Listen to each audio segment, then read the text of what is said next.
Hello Cancer, welcome back to my channel, The Vibes Inside. I am Marianne and I'm preparing here now to do your reading, Cancer.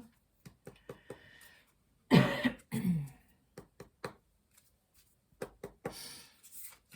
feel like I want to not have a very big intro and just primarily let the cards speak to me. So that's what I'm just going to do. I do have, of course, an initiate feeling about this reading, right? That there's something present here. So I get something like a friend, and for Cancer as well. And of course, this will not be for all cancers, right? It's only if you resonate with it, right, that this is going to be for you. But what I get from this and what I know about Cancerian energy, I'm a Cancer sun myself, is that that Cancers, if they are really true to themselves, they are quite, like they can be, quite romantic and dreamy, and like they like the happy endings, and they like the fairy tales and the princess and the prince on the white horse, the idea of that, like this realm where this is possible, where there is always beauty or always joy or something. That is quite Cancerian.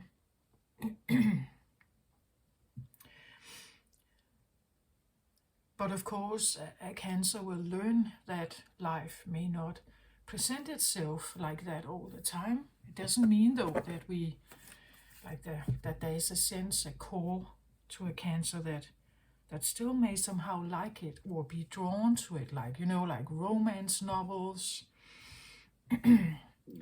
all kinds of fairy tales or stories in some way. Particularly love stories where there is something to be loved, that love conquers all, and that kind of feeling to it, and that the damsel in distress is going to be saved by the prince, and so on. That is typically very Cancerian. The rainbow realm with unicorns and angels and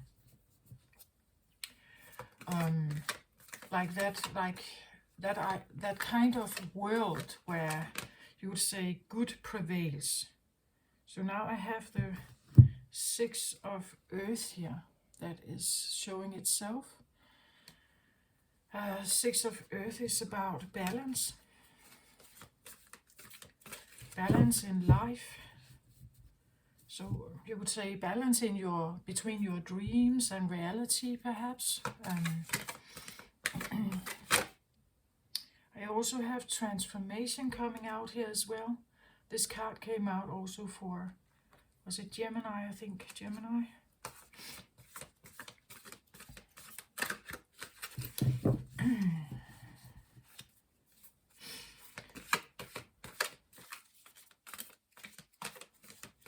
So, but I do have a good feeling. It's like I get this feeling of Cancer rekindling an old friend, or remembering an old friend, or having connection with something that seems like it's a positive meeting, like a positive memory, or a positive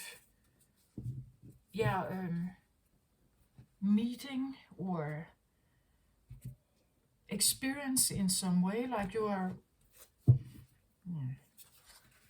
I wouldn't say meeting an old friend, it could be, but that feeling of, or maybe just recognizing a friend, recognizing that something is a friend to you, right? Even though it's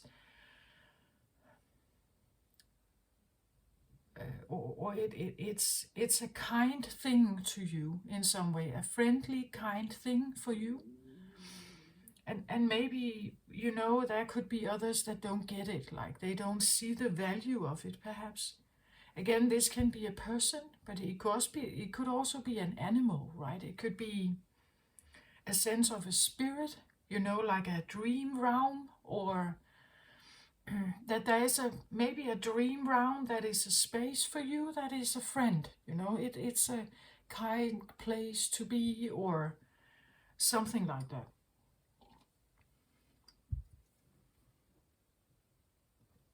It doesn't have to be that dreamy, you know. It could be something like you reconnect with the idea of fishing in nature, you know. And so first of all, you go there perhaps to just, again, this feeling of just sitting there and fishing, and maybe the idea of, oh, how fun to catch something, right? And what am I going to catch out there? But then there could be something more about that experience. You know, the quiet, the grasshopper sound, that feeling of just this warm, sunny weather. Like maybe the quiet is actually suddenly showing itself as being quite healing or something, while you sit there and fish, right? So maybe it's you start something with the idea of having one experience, but then suddenly something else shows up, perhaps, that just adds, I feel like it adds to the experience in some way. It adds to the experience, or it adds a layer. Or, you know, like it opens a door, or if you open your senses in some way. Sometimes I feel like to be open with our senses in nature, for instance, sometimes it takes a bit. Like you walk, you right, and you're active, and then you sit perhaps on a bench. And if you sit only for a minute, it's probably not going to be that great of an experience. But if you allow yourself to sit for half an hour and really let your body rest and relax, then it's like you could open your senses, right? Cancerians out there, you're very good at this sensing things. And when you do that, then it's like the surroundings become alive in a different way. It could even be, it's like you communicate with the, I don't know, the trees, or the idea of the fairies in the realm, the devas, right? That you have an experience of connecting with something in between, or something like that, and that is a very friendly realm, you know. It's a gift, or it's like an addition to your life that is beautiful for you, I guess, right? And that's the feeling of like a friend, this friend thing.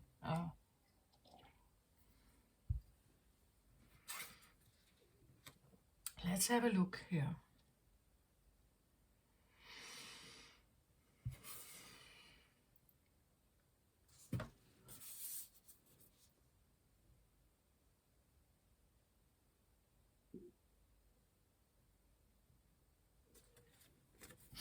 So I get this card, Brilliant Beliefs.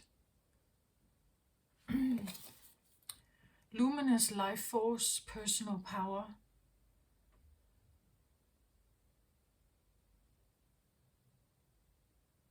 When I just turned the card, it seemed confusing. To me, I found that this was disturbing the picture. It's like, you know, a glare from, I do have a glare over here, you know, and I did have something about a glare in the Gemini reading also. Then I feel like this looks as like a scratch, you know, like 3 fingers that are just like scratching like that. So it's like there's something here, but then there's a glare over it, and there's a scratch that kind of, this looks a bit like it covers, like these marks and this glare. It's like it covers something here for me. And behind, there is this beautiful person. Then there's this cycle here also, this circle thing. If you can see that.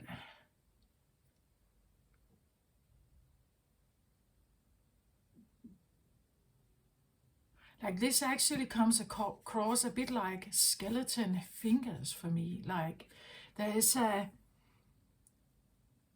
layering to something, like layers of something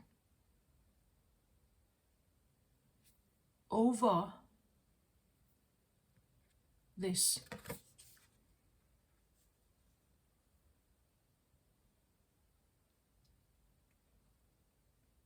And I think this one is quite, it says brilliant beliefs, luminous life force. But I do think it's like there is some kind of glare. And then these scratches, or, you know, like a claw that has some like scratch like that.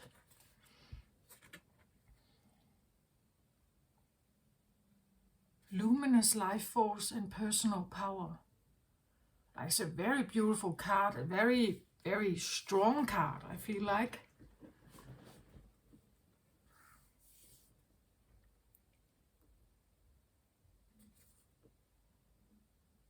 But it confused me. Like in the very first feeling when I looked at it was like, it's like there's too much here. Like there's too much in the same space. There is something here, and then there's these claws here, and what does that represent? And then the glare, and then this cycle, or this, yeah, cycle.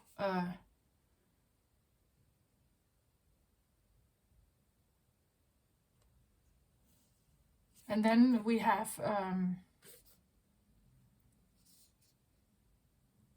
two jaguars down here also, right? Like protectors in some way. For some reason, this feels also a bit like a, you know, like a handle, this, and then the cycle here a bit like a magnifying glass, like you're looking at something, you know, like if you want to study an insect, right? Because the insect is very small, you could take a magnifying glass and hold over it so that it becomes bigger. You can see more details of something here. But then this scratching here, like almost like something wants to come in and grab it, you know? Personal power.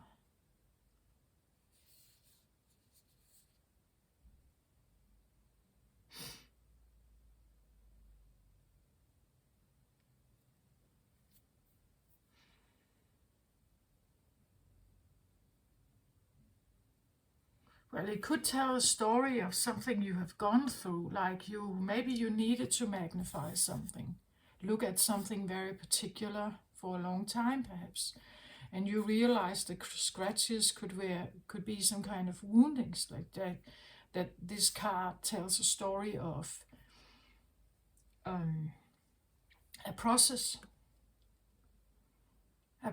that you are going through to figure out what this is here, that has to do with your personal power and your life force energy. I just feel like there's too much going on here. It's like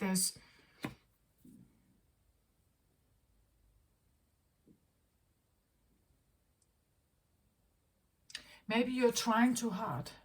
Like maybe you are putting in some kind of effort and trying too hard to reach or pursue something or find something.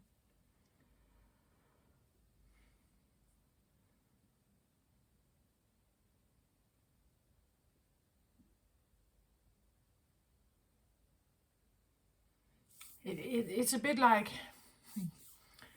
it could seem a bit like a treasure hunt, right? That you're on this treasure hunt to find this luminous life force power within you, perhaps. And then there are like the magnifying glass can suggest that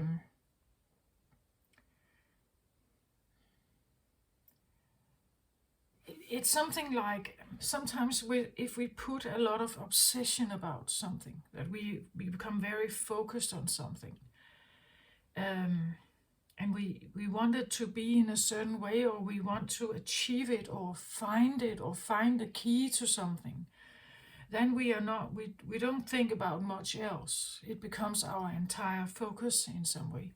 And when something becomes our entire focus, it's like we're almost crushing the energy. Like it becomes so focused on perhaps also being a success, right? That you wanna perhaps I don't know, heal something, or find something. And when you do that, it's understandable. But if we focus on it too much, then it's like it can't breathe almost. It can't naturally evolve. It can't naturally show more of itself to us.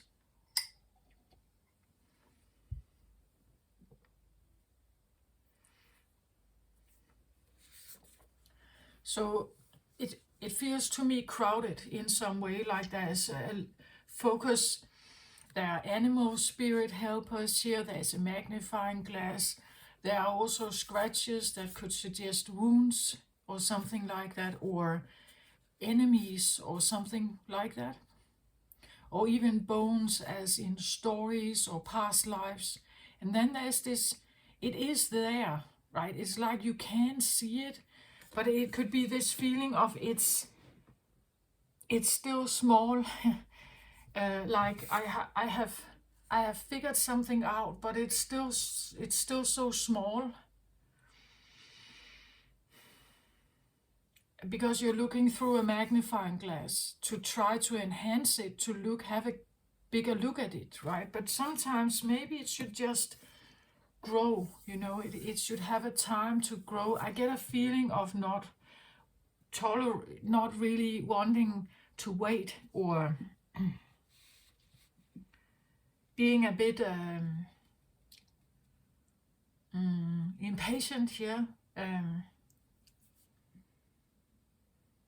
looking for it so badly. Like this could be, like she looks like, I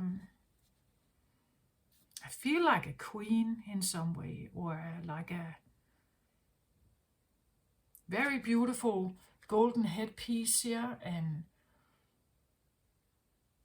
could be a sense of like a queen-like figure, or a queen-like personality, wanting it to grow and become bigger. And maybe it's like, you just had a glimpse of something, and then it's like, oh, you want to keep it.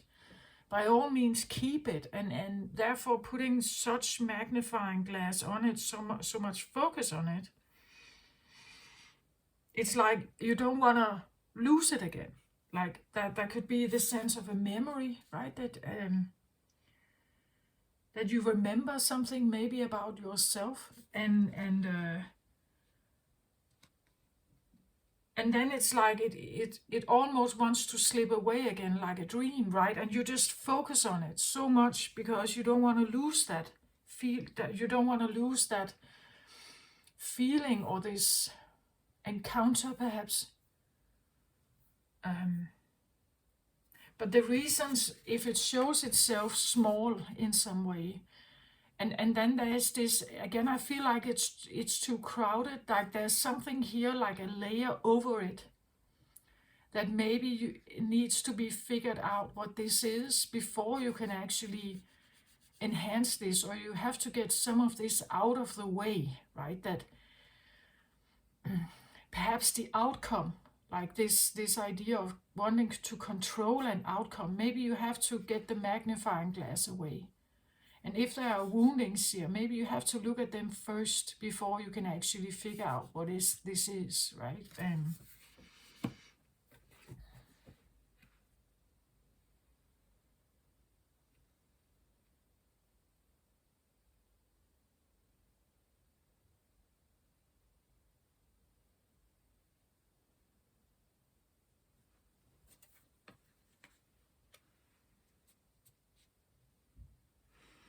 Yeah, here I have the Empress card in the crown position here. So this is on your mind, something you're thinking about.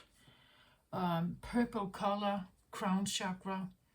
Definitely on your mind, something you want to figure out. Maybe it's because you want to be an empress, right? You would like to be the one who is perhaps here, whom you have a sense of glimpse of. I feel like it, but then like we can see her like this only because the magnifying glass is on her. Like if we took that away, it would be smaller. Then it wouldn't feel like an empress, right? It would feel less than an empress. So I get the feeling of someone trying to hold on to an image or hold on to some kind of thoughts here that defines this empress, whatever that may be. It says here, time to act upon your plans. Creativity is rewarded, luxurious and abundance resources. And that is very common for Empress energy. It's very beautiful, it's very attractive, but also kind and authentic and healing, I want to say, the Empress energy.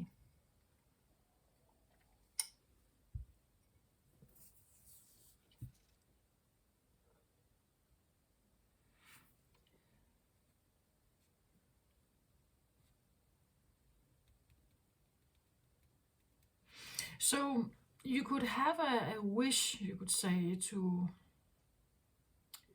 well,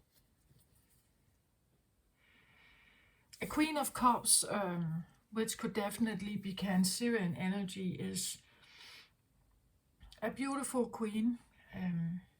She can be quite empathic and, again, watery, romantic, and so on. But from the Queen of Cups, which we could say a minor arcana empress, there is still a road to go to become this empress. This empress embraces not only the Queen of Cups energy, but also the other elements, the Queen of Swords, Queen of Pentacles, Queen of Fire, or Wands, Queen of Wands.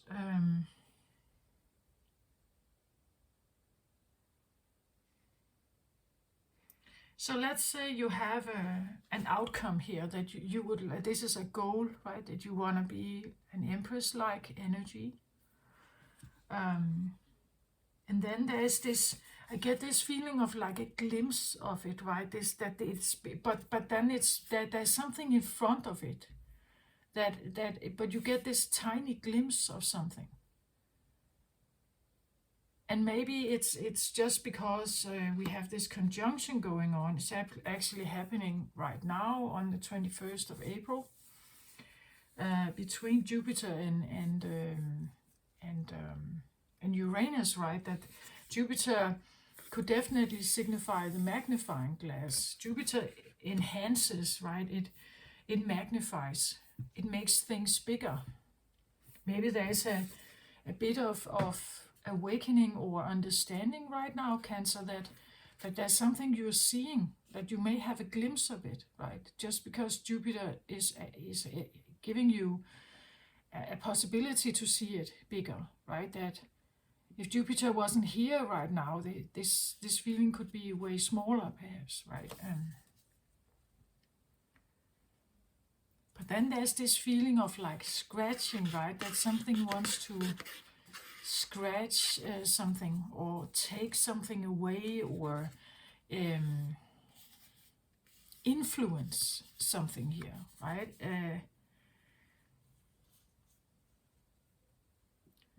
But I still want to hold on to the words here: brilliant beliefs, luminous life force, and personal power. So maybe it is a time right now that just use this Jupiter energy to have a look at what this is. Just know that you're helped right now with Jupiter to see something about yourself, perhaps to get an awareness, a download about yourself here. So she is since the is in the midst of the forest here, right? And is beautifully lighting up the area here around her in the green forest. She definitely stands out. She's not green, right? She's orange, golden. She stands in the forest here, surrounded by beautiful color and butterflies and flowers and trees and a little deer and a squirrel, and it all seems quite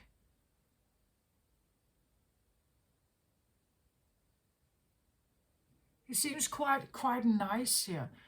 I get the feeling of like not bright daylight. You know, it could be the sense of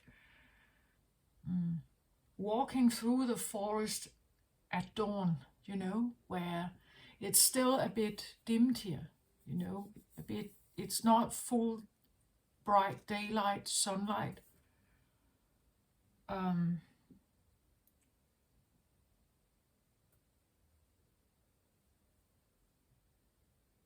So I'm not quite sure whether this is you, right, or you just have a memory or something, right? That you get a memory of that you are the dawn empress here, like that you see something about yourself, right? That you could be this dawn empress, in the sense that when something is still, you know, when I talk about like this dawn idea, then it's before everything becomes very active. Like it's the shift between the nighttime and the night creatures, and then the daylight and the day creatures, right? So the activity between these two, and then there's this dawn in the middle where everything is shifting. It's a balancing point, you could say, between the two different states of the wood here, perhaps, or the forest. And in between there's this dawn, as there is dusk as well, right? But I get dawn or dusk here. At least two, where it's not quite dark. It's also not very active morning and sunlight and daytime. And there could be something you're seeing here, or realizing or understanding.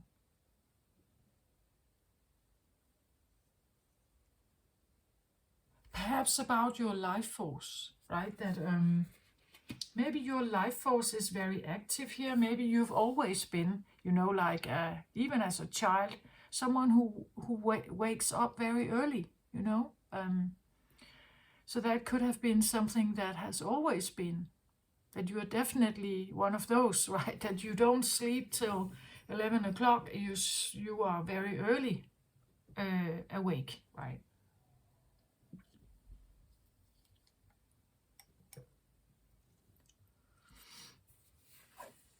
King of Water in the bottom position here, the root position.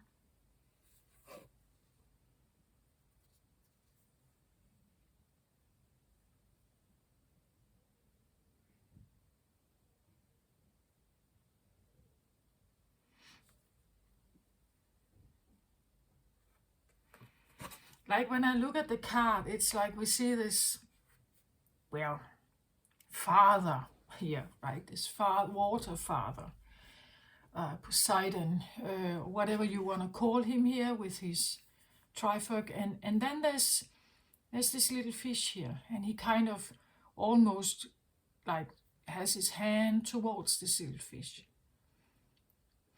That's kind of what I feel like with this. It's like the forest here is like him, right? He is the forest here, and then this empress or this angel here is this fish, right? That it's almost like you're surrounded by something that is very kind and very loving, that it kind of wants to see you thrive, right? This big, beautiful king here, he adores this little fish, like it's part of his empire, right?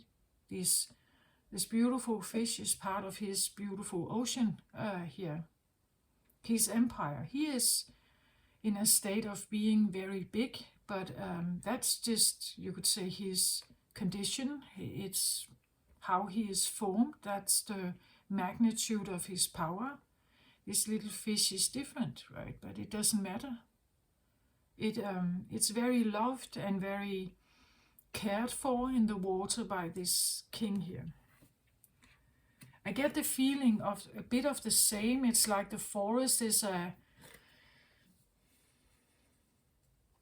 could be the feeling of, I don't know, this father figure, or but this idea of feeling home. I get almost like a sense of caring in some way.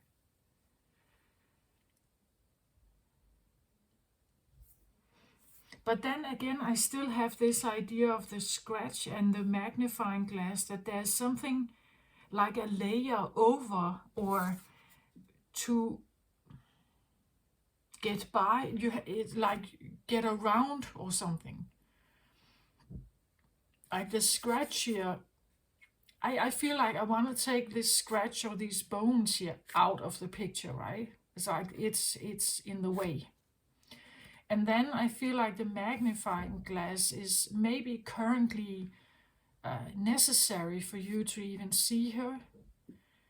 But along the way, I want to say we should take this magnifying glass away also.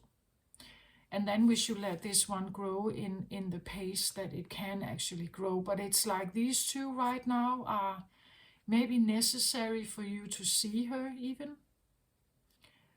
But I want to say it's probably this luminous life force energy is going to show itself nonetheless.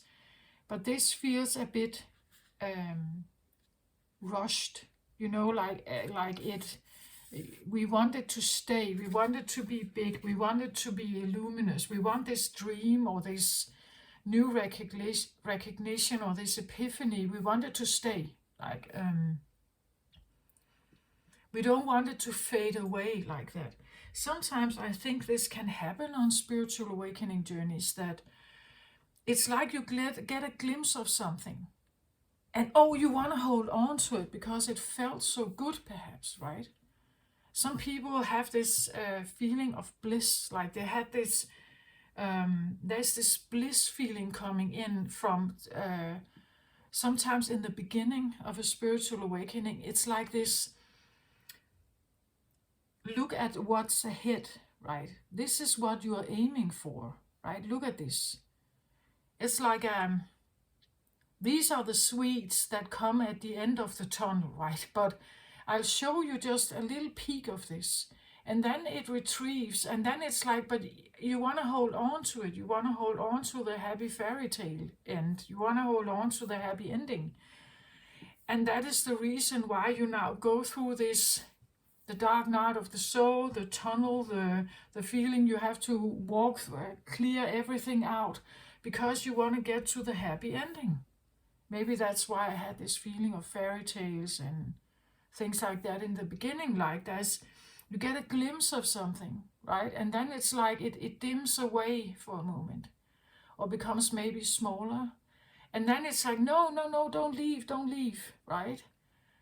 And then it's like, how do I get it back? How do I get it back? How do I get it back? So I'm looking forward. And I'm trying to get the things out of the way that stand in the way of her, right? I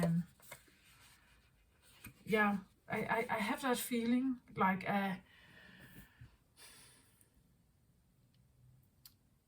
I wouldn't say a breadcrumbing, right? But it's almost like you're given like a little piece of, look at this. This is pretty nice, right? And then it's like, oh yeah, I want to grab onto it. And then it's like it just evaporates. And you're just like, oh, but where are you? Where are you? Right? Like if if he wants to grab the little fish here, he wants to just hold the little fish and it just, it disappears between his hands, right? He just wants to look at it and then it just, it's gone. So again, this could be the feeling of like, you know, if you wanna, I don't know, just an example, right? If you sit in nature and you see this, there's this little pink butterfly here, if you can see that. And you just sit there, oh, if I could just, you know, if I could just look at it, right? And every time you get near it, it just flies away, you know? So every time you grasp for it, it's like it leaves. Or it's still there, you know, but it flutters around you. You can't really like grasp it like that, right? That's a feeling I get. So it's like you see something here, right? And I think it's yourself, like it's about yourself at least. Life force and personal power. It's like you get a taste of something here, but then there's this, you get a taste of it only because Jupiter is showing you a bit of this. And then there's this, yeah, I get a sense of, like to really have this, my dear, you now go through the next phase of your awakening, or now you go through the next stage, or you start again, or you know, we take another round or something like that.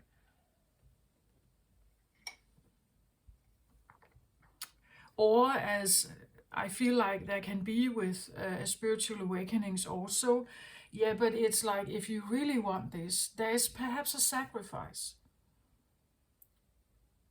Right? Like if you really want to be an empress like this, beautiful and powerful, whatever, you can be a victim at the same time, for instance, right? So you have to embrace the new energy. Like to really have this, or to become this, then you have to embrace the energy, right? It's shown as a possibility. It's shown as an absolute potential in you, but eventually you have to grasp it. Eventually you have to make the steps towards it. Eventually you have to believe in it. And leave something else behind that may hold you back from being this, right? From being like this. Again, a beautiful dawn princess here, right? Dawn forest princess or spirit. Think about that, Cancer. If you are a beautiful dawn forest spirit here, but then you have to like maybe embrace this adventure or this, let's say, fairy tale. Maybe you could write a fairy tale about a dawn princess or a dawn forest spirit or something like that, right? It's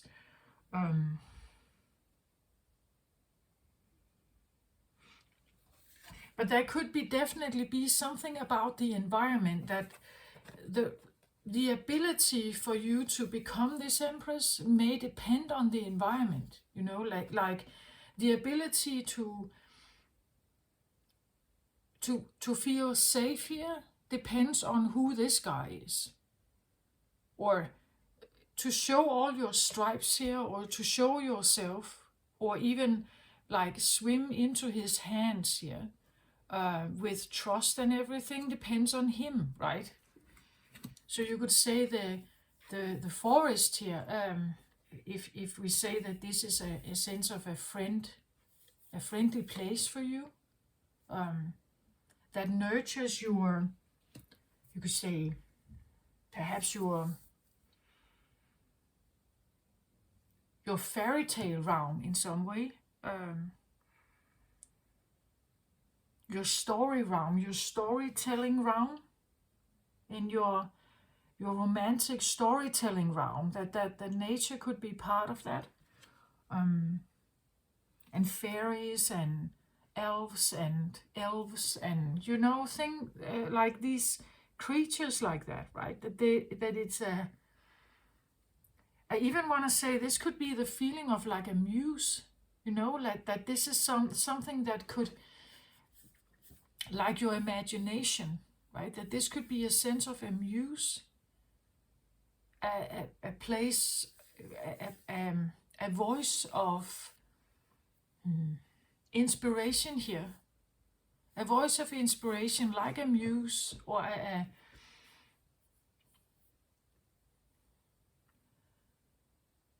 that you can kind of collaborate with. You could collaborate with that one.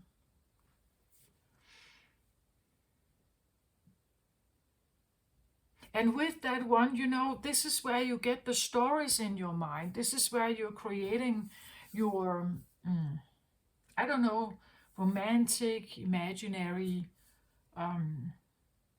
unicorn space, where in your heart that I feel like Cancerians need that. It's like it's a healing thing. They feel happy there, and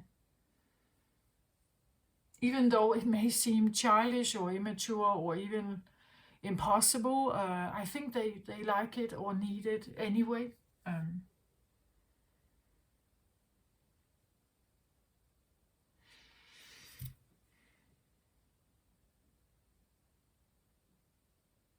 Yeah, but there could be this sense of possibly, having this glimpse of a muse in the forest, having this glimpse of this little fairy or something, and then it's like, oh, stay, right, stay.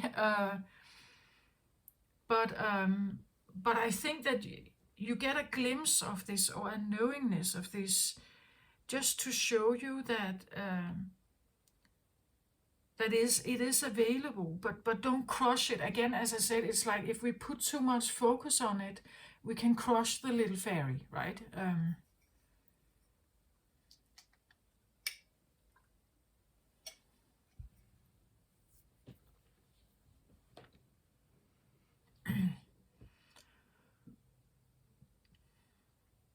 I guess it would be the same as if you see this beautiful bird in the forest, and somehow you manage to catch it, and then you put it in a cave at home because then you can look at it all the time. But the little bird doesn't feel happy there, right? It doesn't feel happy there because it's not its natural habitat. It can't sing with the other birds. It can't fly freely. It doesn't even get the maybe the same kind of seeds or food that it normally gets in the woods. So by taking the freedom away, or by taking, like, putting a sense of pressure on it, we can actually take some of the shine away, right? We can take some of the beauty away from the little bird. So maybe we would say, yeah, but if I let it fly, I won't see it again in the forest. No, maybe not. Maybe you will, Maybe you will, maybe you won't.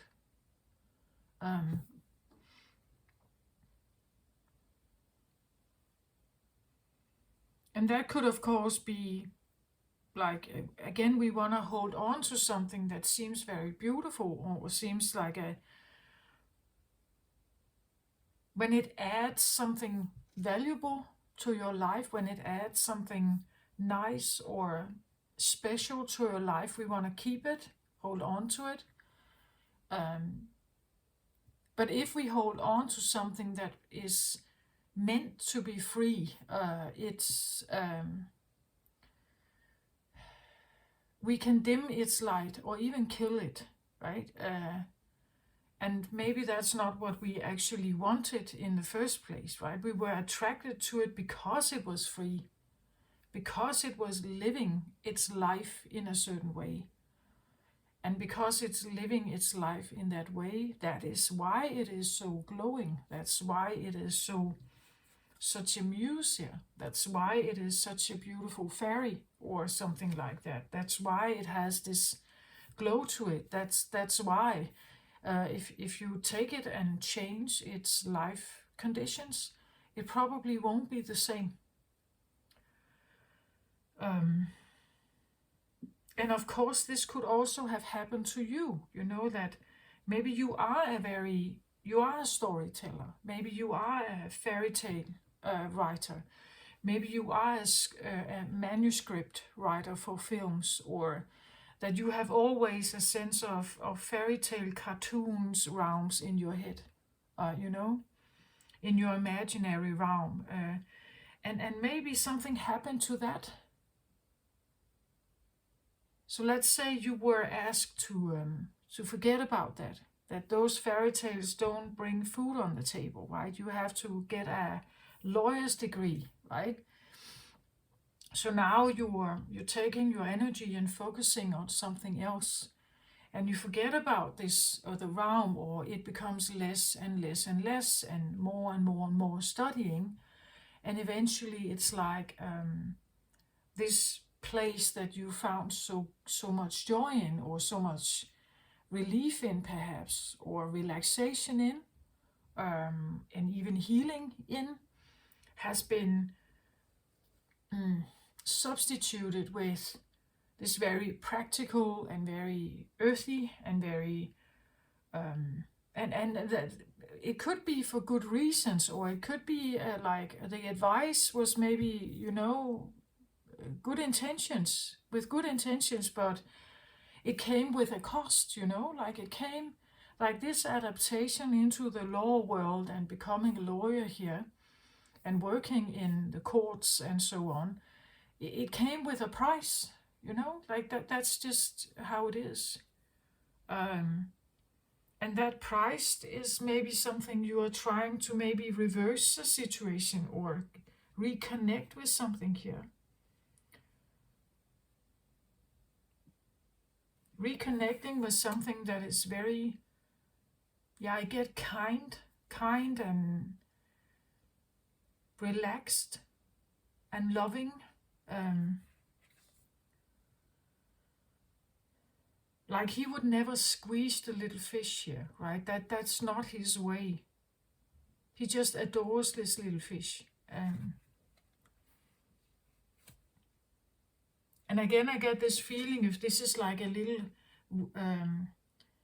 forest spirit muse here, like a little tiny fairy, then it's the same thing. It's like that we love this little fairy. But if you try to catch it and hold it and put it into a box or something, it's not going to be the same.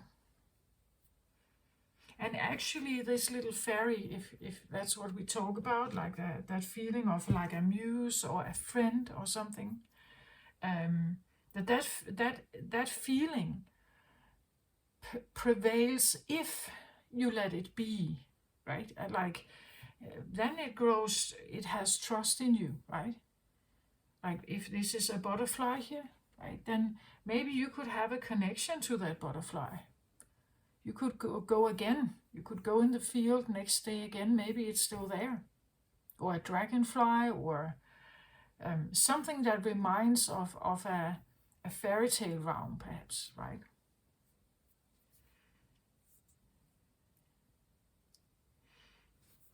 But there again, I get this feeling of like a glimpse of something, a glimpse of a potential, I feel like.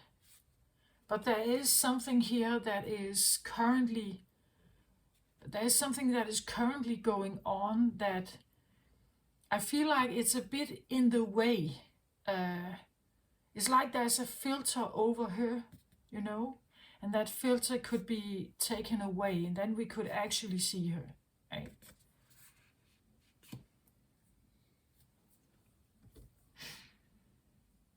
I've never had this card come out before.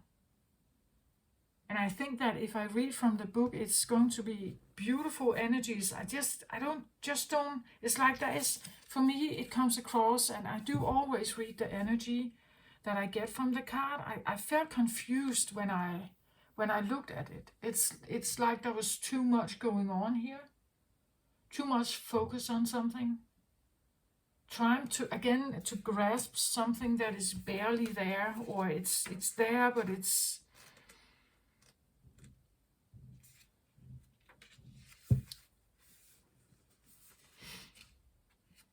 so. Now I'm just going to read what the book says, right? So it says, two snow leopards accompany the priestess of the I'm sorry. Two snow leopards accompany the priestess of the galactic sky as she emerges from the night with a luminous ball of ethereal light. This priestess is telling you that, like her, you can project a brilliant life force energy out into the world. Her heart center shines with the light of her divine origin. The glow of her true identity encircles her head and emanates brightly from her brow and crown chakra. Yet she is no more powerful than you, for you have come from the same luminous space. So few people are taught to believe this truth about themselves. They believe that they are not enough, not deserving, or not capable of making their dreams come true. But these conclusions project a dark energy that brings unhappiness and blocks goals and desires from manifesting. This card is asking you to embrace your luminosity and remember your oneness with Source. It is this oneness that forges your truth and helps you heal your old hurts and misinformed beliefs. Even if lies about your lack of power and value have been with you for a long time, it's never too late to awaken to your truth and let yourself shine. So this is a time of renewed energy for you, and the snow leopards are signaling that you have the personal power to overcome your inner demons. In fact, you are now capable of making giant leaps in reversing these toxic mental patterns. When you do, your brilliant new beliefs will manifest a wonderful new reality, one that will match the resonance of your own luminous life force. And that could be why the Empress is here, right? Because she is quite, you could say, abundant in the way that she feels abundant. It could be money. It doesn't have to be money. It could be that she feels free, that she is supplied. You know, she feels free to do what she wants to do, and she has everything she needs, right?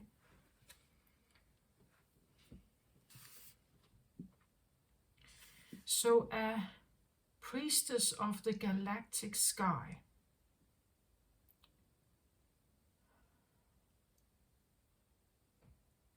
emerges from the night with a luminous ball of ethereal light. Like her, you can project a brilliant life force energy out into the world.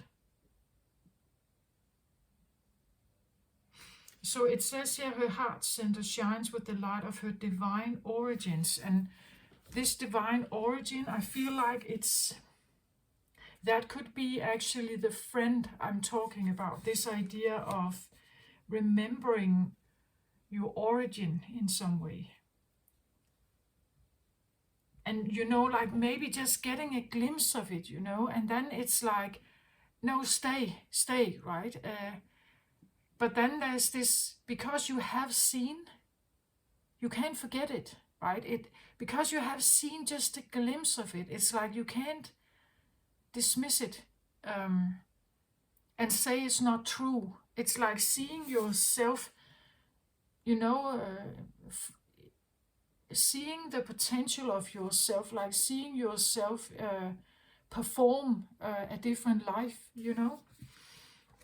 And because you have seen it, it's like you can't dismiss it. You can't dismiss it as an impossibility, because you have seen it, and therefore there is a possibility. And then sometimes we can't leave it alone, right? Then we want to keep moving. So it is an inspiration. Again, I get the sense of muse, an inspiration, a taste, a slight taste of something. And exactly because you get that, exactly because this is shown to you, you believe you can do it too, or it's a possibility out there, right? It features yourself, I feel like. Or it features a feeling of some kind of connection that you are perhaps longing for or looking for.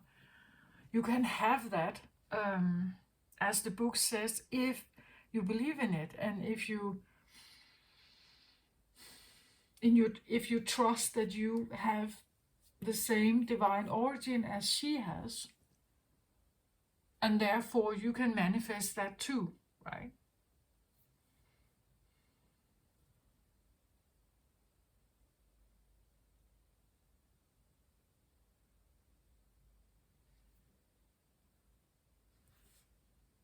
Can I get one more card on this brilliant belief here?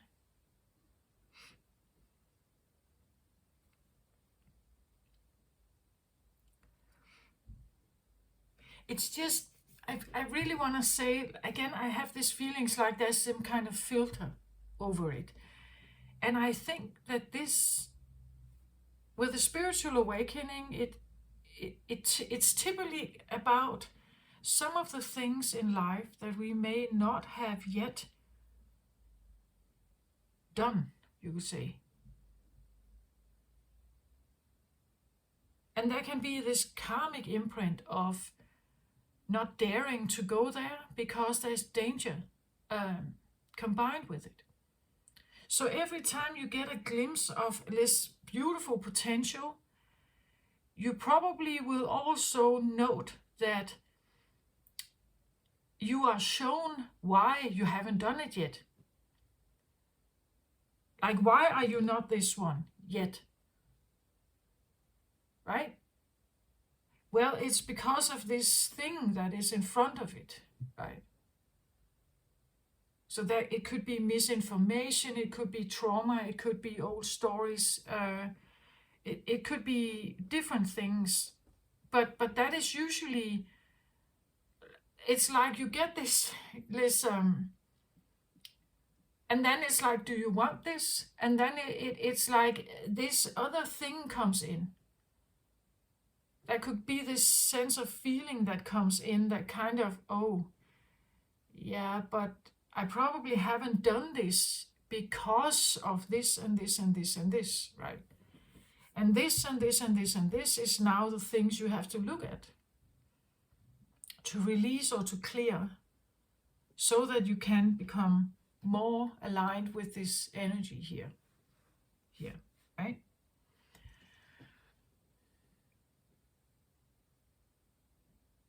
So if you have lived a life that was maybe more ruled by, let's say, lack, or the sense of not feeling good enough, that you don't have what it takes, you can't be a leader, or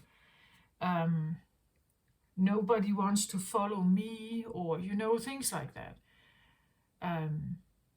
That could be the filter, right? That this sense that there's something in front of it that is covering her up.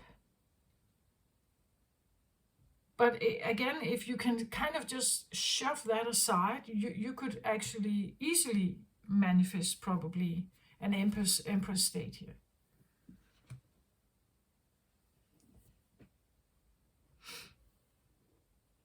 Okay, let's have a look at this.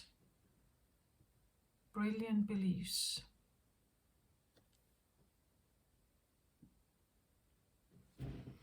Okay, here, so I get from the Lemuria deck here, I get this card. It says the Soul Star Chakra, which is above your head, merging with the divine.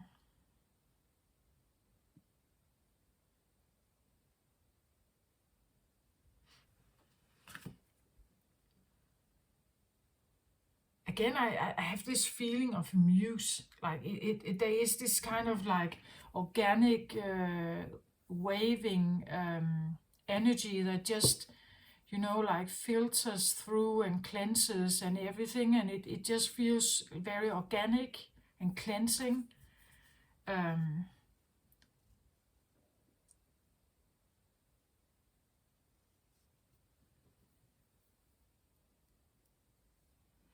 There's something about the beliefs here as well. I'm pretty much drawn to the blue lotus, and we have blue color here as well. I feel like there's a lot going on in the readings that are here right now. Has to do with thought patterns, belief systems, identity, voice, speaking your truth, setting boundaries, integrity, authenticity, but definitely something about what you believe you can be, or believe what you are, or even believe what you're capable of.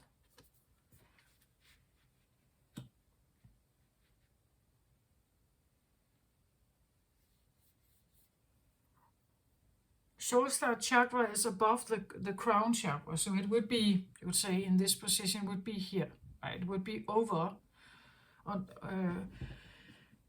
over your head. And it could indicate that you are merging more with your soul identity, right? That you get a closer look at what your soul is, perhaps, right? You're shown something about your soul. That could be what this also is like. But again, I get this feeling of like it's like a glimpse, like you see just a bit of a movie, right? Like a little bit of a movie, and you are in that movie, but you're playing this different role, right? You are different. You act different, you talk different, you are like this one perhaps, right? And then it's like the movie stops, and you just no, stay, right? Stay. I want to know more. I want to see more. I want to know more about her, right? So you get this, I want to say it's like an inspiration or a motivation or both, like a muse voice or song, you know. You get this little glimpse of a song, and then it's like you just want to hold on to it, but then it's like it almost leaves again, but now you know, right? And because you know, it's like you can't just dismiss it, like it can never be, or because you've just seen that it can, or you have felt that it can. You felt or saw or heard or smelled or something, probably with your senses, you picked up on something that it now becomes almost like I wouldn't say directive, but it becomes maybe a bit of a compass perhaps for you, right? Like a compass that, but I was shown this and therefore it must be possible, right? And if it must be possible, then why not try to see if I can unrank or untangle this somehow? That this stuff that is in front of it, I just want to clear it, or, you know, I want to get myself out of this thorn bush, you know. I want to get myself out of this thorn bush.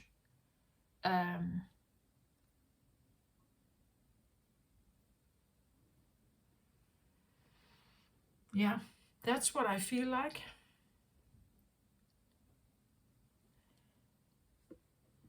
So I want to get one more card about this brilliance beliefs. Okay, so I get this card. It's called Queen Esther, Morning Star. My ego is in service of my soul, and I trust my soul's divine timing. So again, there's something about that your ego is now recognizing your soul imprint. Again, soul star and download of perhaps your soul essence, you could say. And that your ego, and the ego, I believe that if you're not very awakened in your journey, your ego is ruling most of your life. Your decisions are made from that ego, what we have learned during our life, what we have been told. And now it's like the ego bows to this new understanding of what your soul comes in with here, what your soul tells you. So your ego now bows to this and say, okay, it seems like I'm overruled here. So now this morning star comes in. And again, the morning star tells me this feeling of dawn, right? This, and maybe we have morning star because it seems new, that it's fair, it's rare, it's almost not born yet. You know, it has rarely or just or maybe not even quite hatched yet. You know, it's still very novice, very new, very newborn, very fresh, you know, or but there's this sense of like perhaps a sense of leaning into the quiet morning, you know, and just trusting what your soul here is presenting to you. That you are more than your current life, which usually have been ruled by your ego, you know. And when your soul energy starts to, you could say, rule the game or rule, it becomes more and more apparent what you are, right? Who and what you are. But again, there could be this sense of dawn, that this empress, is just awakening, you know. Now I get this feeling of being, you know, like in the fairy tales when the sleeping beauty is being kissed by the prince and she wakes up, right? It's like she could have been quite dormant, and now she's waking up to this dawn morning in the forest, right? And she's, you know, stretching her wings, stretching her back, like the feeling of I'm back, or I'm awake now, or I'm here now, right? I'm here.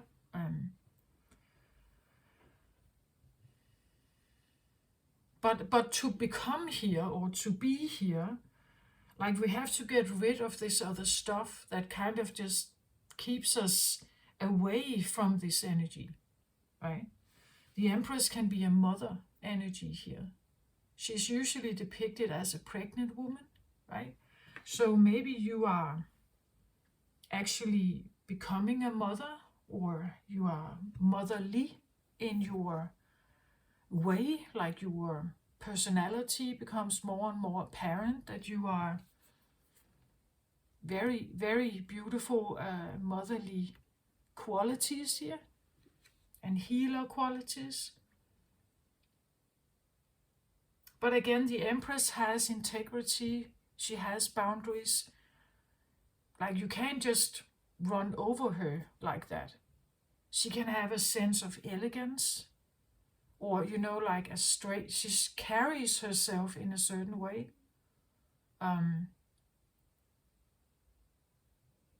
As opposed to the Queen of Cups that I mentioned before, the Queen of Cups would probably be a bit more naive or young, or, you know, like a young teenager girl, right? that you could persuade her in some way. You could seduce her. Where this one, she knows a little more about life, right? She's not a maiden. She's a mother here. So she knows more about life. She could even be a crone, I want to say, but at least mother. Not a young maiden, not like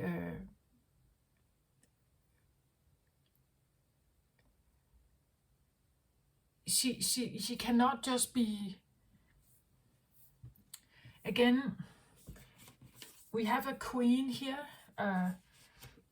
It's not a page energy. It's not a. Empress is definitely also not a page energy. It's not that young, right? It may be freshly hatched, but it hatches as an empress. It hatches as the queen. It hatches as mature, you know, a sense of maturity and dignity, I feel like, right? That there's or honor or something like that. There's this sense of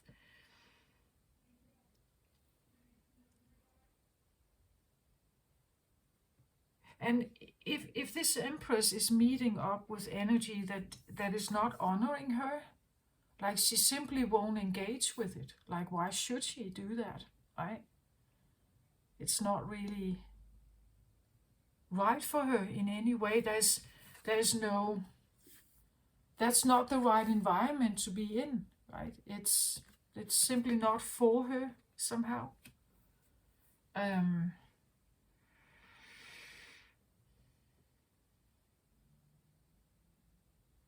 And there's this glimpse of something that may have seen. Why is it so? What is the filter about here? What is that filter about? This.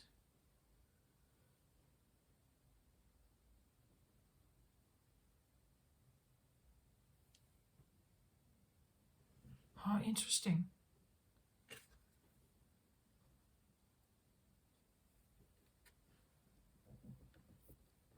So I talk about the filter here, and then I get the emperor. So I get empress and emperor energy here.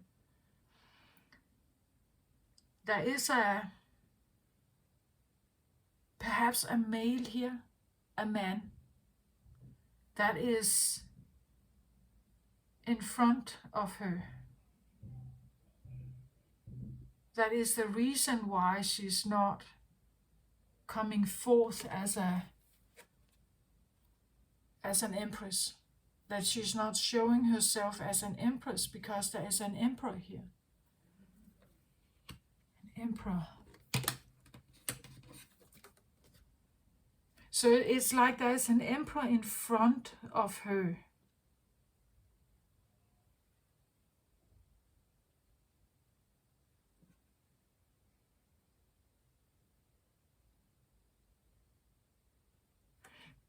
To me, it suggests something like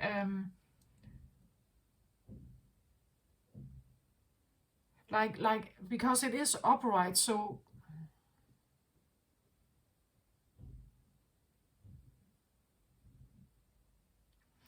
it feels a little bit like that an emperor is favored over an empress. You know, like that she has to keep her energy in the background because the emperor is the one that is supposed to be in front here, right? The emperor is supposed to be the one that people see. And she is the one behind him, like, you know, like a supporting wife, you know? So she is here, and he is the one that you see. He's the one that rules. He's the one that is. So we could talk about, well, of course it could be in a particular relationship, but I get almost also like society is male favored, right? It's a society built by men for men. And women have a different status in the and especially mothers, right? Especially mothers are taken for granted. So it's like it stands in the shadow of something here. And this guy, I don't get the feeling that this is necessarily a bad or evil energy. It just is. It is like this. It rules. It's a leader. It's the leader over leaders. Like he rules kings, this emperor here. This is like a CEO or the big one, the big boss, the one that rules more than the others. It could be, a bit like Poseidon here, right? The biggest ruler of the water, right, is that's this guy here, right? So an emperor is in front of her. All right, this is interesting because now I get a reference to like Cleopatra and Julius Caesar. Like Julius Caesar would be this emperor here, right? And Cleopatra here. So if you know something about this love story here between those two, is that they were both rulers, but two different, you would say, realms. Cleopatra, this was Egypt. She was co-ruling. She was co-ruling with her brother, with whom she was married to. No big deal at that time. In Egypt, there was this understanding of like a dual rulership. So a woman and a man ruling with the understanding of like or with reference to Isis and Osiris as co-rulers of Egypt. Egypt liked the idea of like they favored this kind of rulership, that it was a merging between feminine and masculine energy. And because the rulers, in this case Cleopatra,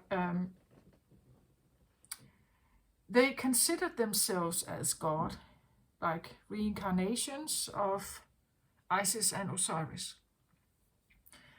So in Egypt, this was common. Julius Caesar was a ruler of the Roman Empire. The Roman Empire, it was only men who could rule. Like the wife of Julius Caesar had no power, like no ruling power. But Cleopatra did. This guy, though, if this is Julius Caesar here, he was definitely a sole ruler. There was no woman who could ever, you could say, question his ruling, his decisions. He was smitten by Cleopatra because of her integrity, because of her bravery, because of her daring. She was not a humble woman. She was very clever. She was politically extremely knowledgeable. She knew about politics. She knew about like the leadership games. She knew about the competition. She knew about war. She was very capable as a leader. She was raised to become one. But for Julius, like in the Roman Empire, there were no equal match for him. Like a woman like that would not exist because they were never given that kind of knowledge. They were never given that kind of power. He was drawn to her because of her integrity. Like when she visited Rome, she would still act in the same way as she would act when she was in Egypt. many people didn't like that, right? They saw her as, because she was a woman, they saw her as definitely crossing boundaries, definitely too much, definitely a threat, I guess. But he liked her, right? He liked this idea. He liked that they could spar with each other, that they could talk about leadership, they could talk about war, they could talk about you know, resources in the country, right? They could talk about soldiers, or they could talk about strategies, invasion strategies, and things. He could. She was a match to him. But in the Roman Empire, this was not normal, right? So it's like it's two different traditions that collide. Two different beliefs that collide when they meet up, these two.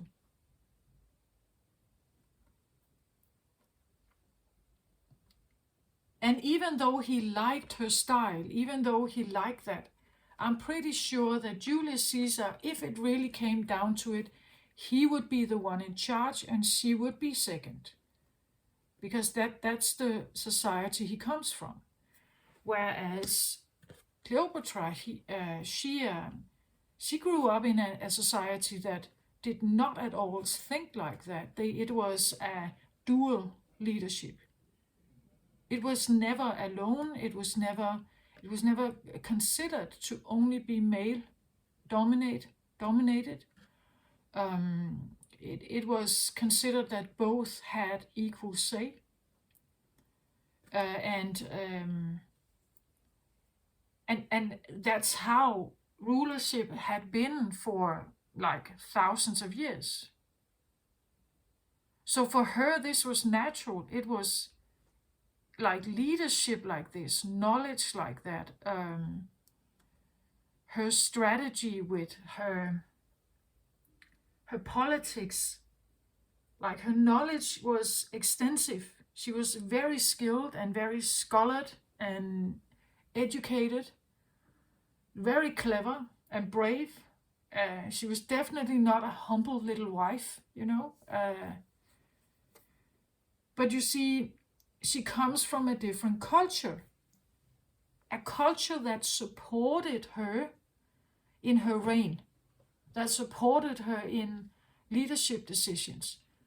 That was the environment, right? That was the environment that she was in, a supportive environment of her leadership, right? So the environment is important. If you are not in an environment that sees you as a fit leader, as a born leader, and she was very capable about this, better than probably her brother, with whom she was married to, and there were several of them actually. But you see the point of it. The point is that the environment is important as to whether she can reign or not, whether she can be respected as a leader or as a mother or as you could say a goddess. In that case, that was how she was seen in Egypt. She was not just a leader, she was a goddess. Like she had immortality. It was a normal thing that the ones in charge, the ones that were leaders, they were seen as gods, identified as gods. She saw herself as a goddess, as an immortal goddess. That was her identification. And then she came to Rome, right? And she met this guy here, and he it was a different culture, as you can see, right? They're very different cultures, very male-oriented. Definitely everything about Rome was very male, very brutal, very again, the entire Roman city and the agenda there and the prioritization, the values, everything was very male oriented.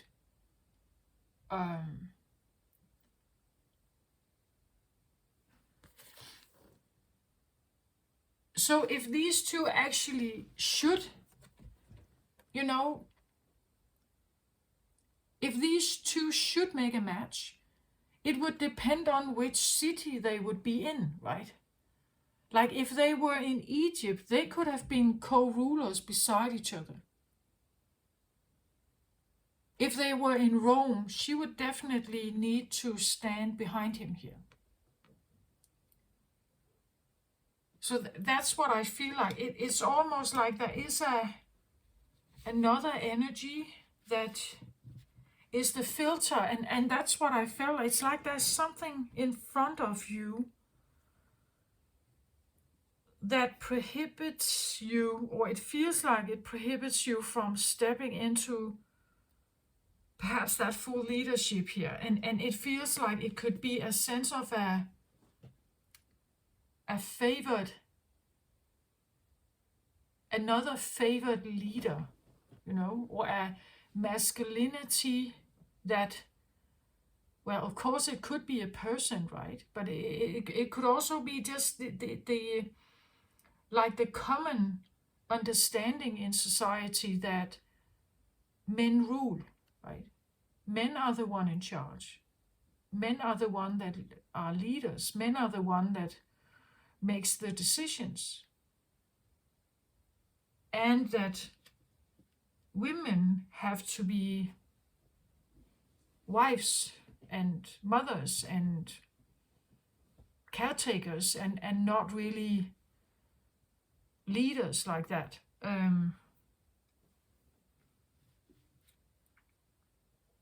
They could be seen, as I said, like a muse to someone, but not like the real leader, or not the one that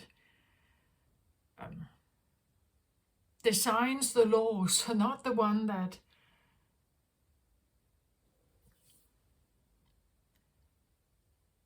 it's like it's second, right? That the Empress is second to something here. Interesting.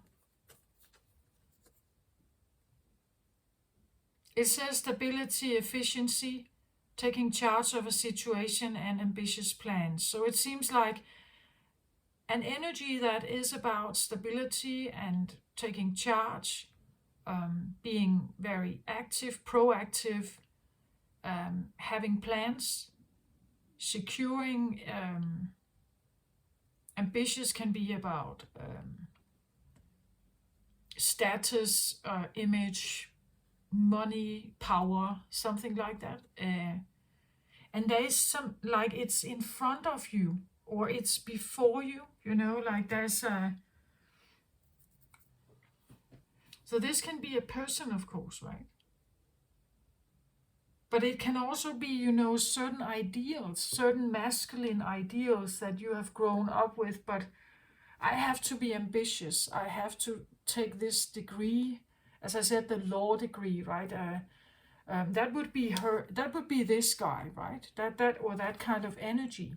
It's the masculine energy. That a masculine energy could be favored in this society, where the feminine, more fantastical realm, the dream realm, the healer realm, the beauty realm, love realm, peace realm, is not the same as the reality job that I have to perform. And this could be the reality job you have, you know, like the education you took, because this guy is supposed to be the one, or this energy in you is supposed to be the one that gets you the money, right?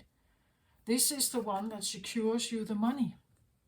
This is the one that, and again, I said this could be part of society. There are certain rules and demands here. 9-to-5 jobs. There are certain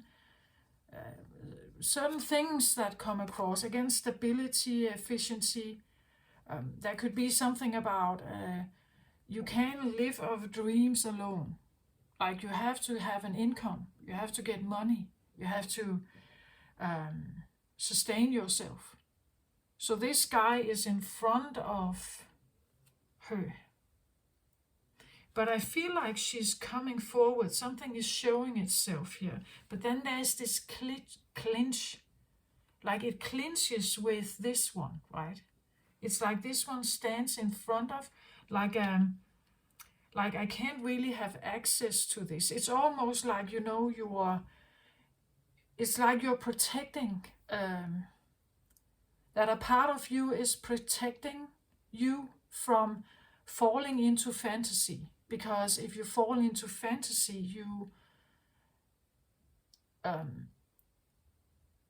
can't work, you can't earn money, you can't have value in life. Again, the Emperor, as I said, it's a masculine world made for men, and the more masculine you can be, the more status you can have, the more money you can earn, the more security you can have, and so on.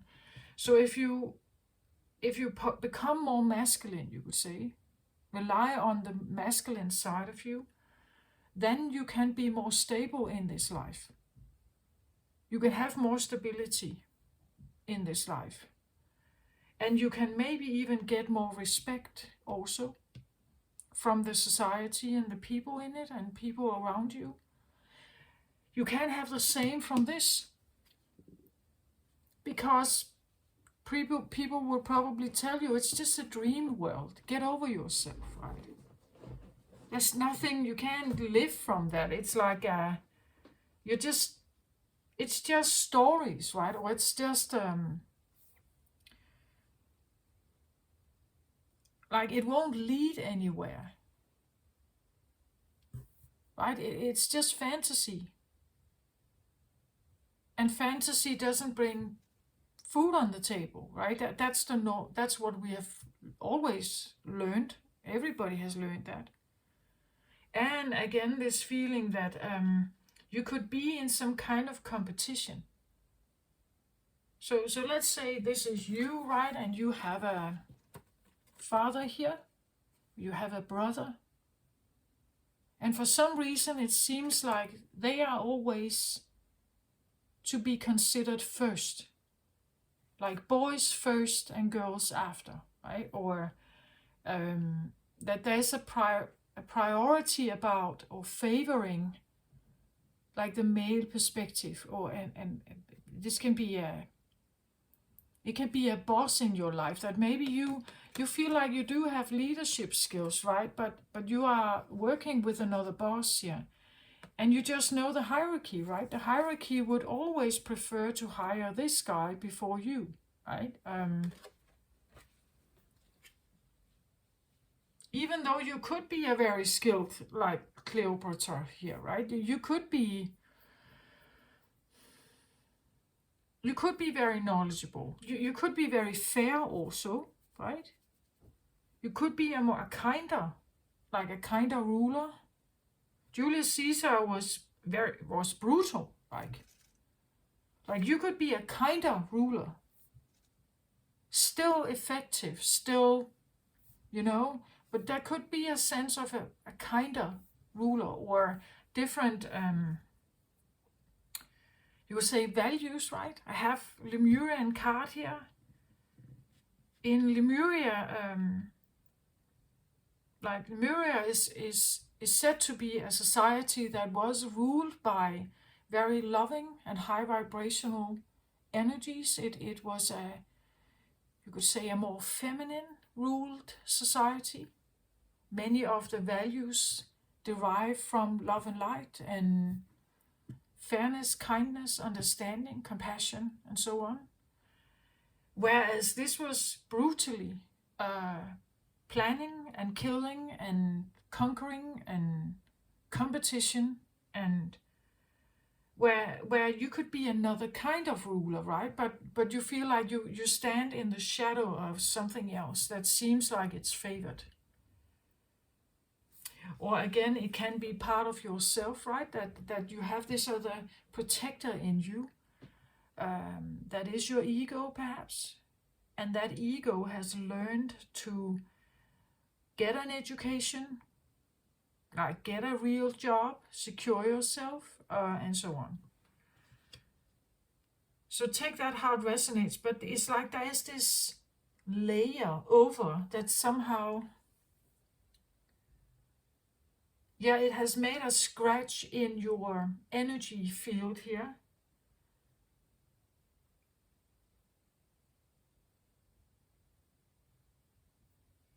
And it kind of stands in front of the one here, like it stands in front of your Empress here. So either you're thinking about someone, your mind is occupied about someone here, and it seems like it has preference.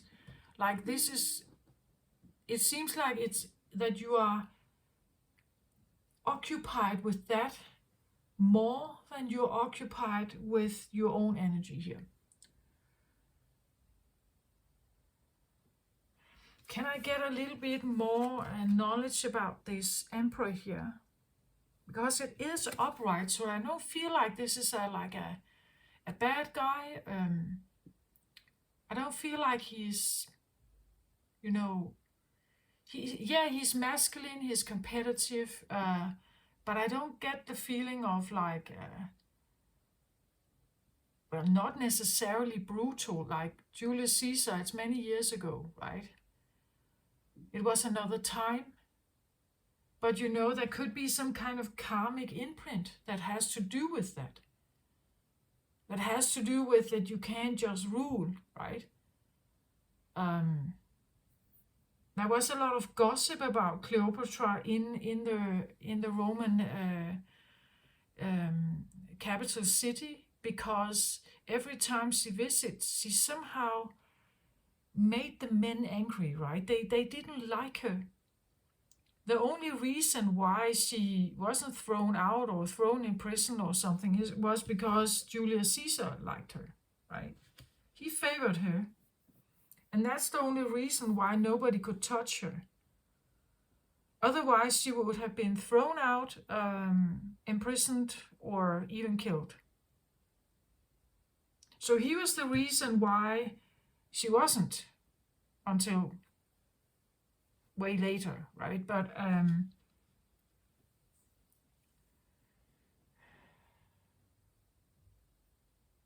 so I get this feeling of like that there could be a sense of a story here between you and someone else, and where there has been this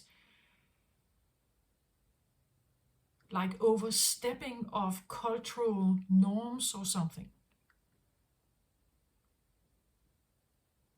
Like, because when Cleopatra went to the Roman Empire for the first time, she had no clue. She didn't know that her way and her behavior and her style was not liked. Like, this is how she was, right? That's just how she is. She was definitely very clever, very strategic. She knew she was on unfamiliar ground, but she would never bow down to just and leave her goddess status behind. She took that goddess status with her that she had been given because she was the ruler of Egypt, one of them.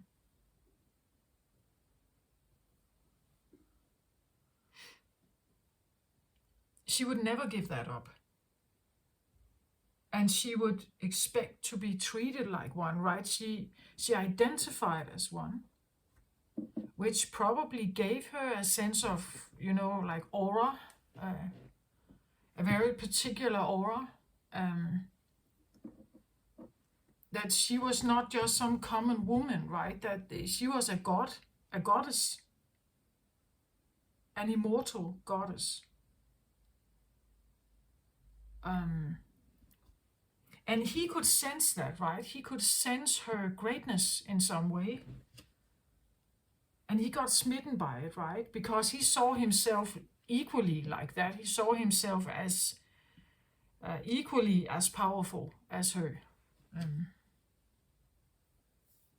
And probably more, because that's how he grew up like that. That is the way the Romans were viewing society, that women had this secondary role. They were not important in any way, shape, and form as to leadership.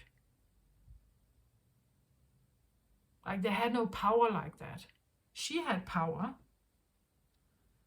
and he had power, and for some reason they found each other in that.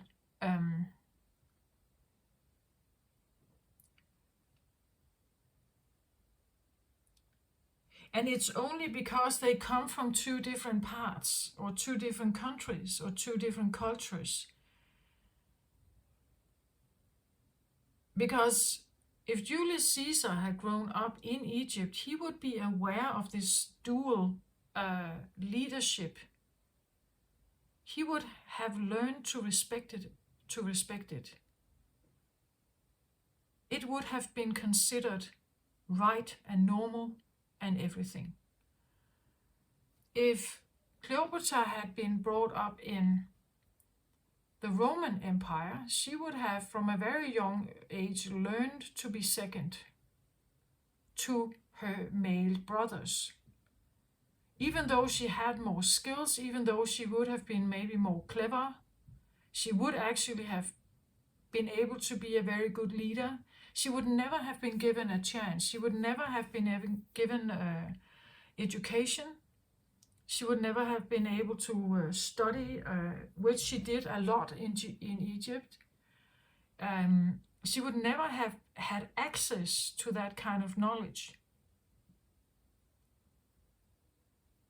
She would have been a potential, but never more than that.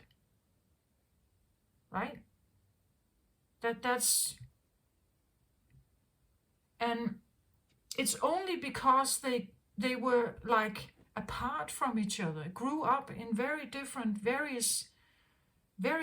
cultures, strong, powerful, you could say, societies still. And she was, of course, born into the royal family. Her father was the leader before her, right? So she was born into it. And that's also why her identity was so strong about this. She never wavered. She never thought that like her identity as Isis was just false or a fantasy or something, because everything around her supported it. Like all the people in the country supported this. Like the you would say the environment supported her identity, supported the story, supported the understanding. And in Rome, it was the same thing with Julius Caesar, right? The environment supported him as the sole leader. So there's nothing actually wrong in any of them. It just was like that. But then they came together, right? And this is where, well, they would be a match to each other, right? But definitely ruling with different values, probably. And I get this feeling that this is a new one, like a morning dawn. It's still very new. And maybe this one is not new. Maybe this one has been on the scene for a very long time. There could even be the sense of that this is the feminine awakening, the leadership feminine that is awakening here. That this could refer to this idea of the fifth dimensional energy coming in, that to Earth, that we say that this is the awakening of the divine feminine in all of us. So the reign of the masculine has been here for a long time. And maybe there is an incoming energy here that is emerging, right? And you may feel it, Cancer, in you. That she is here, the morning star is here, right? That she is, and it means that she is going to question this one, right? She's going to question what he's doing, this guy.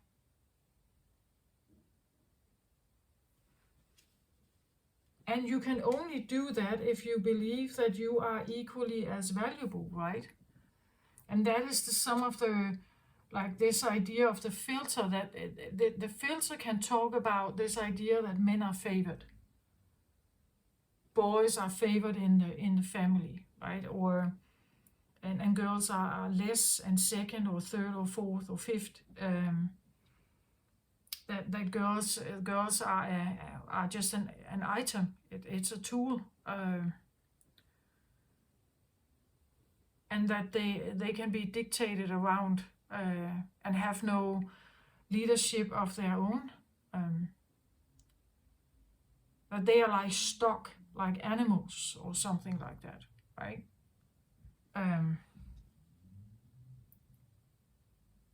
But you see, you have seen her, right? You have seen part of her here.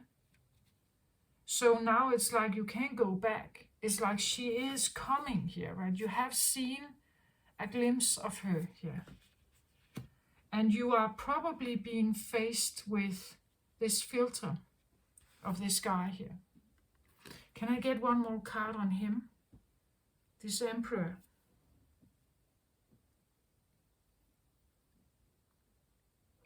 Again, it's interesting, like he sits in this palace, right? And she is hiding in the forest, or now I say hiding, I don't know, hiding, but she's in the forest. You see, so this is the one that is, like he has been given his palace. He has a palace, you know? It's given to him. It's like it's a given that he has this, where it's like she is not given a palace, she has a forest here surrounding her. Again, I feel new dawn, barely hatched, morning star. It's just, you know, just starting to breathe on its own. It's barely there, but this one is still in charge. It has its palace, its house, everything. It's embodied, it's done, it's written in stone, it is put in place. This has been here for a long time, I think. Okay, let's have another card on this Emperor here, please. Now I think it becomes an interesting story, doesn't it? For you, Cancer, here. You could be dealing with like a lot of these like prodigious things. Okay, the Emperor here. Emperor.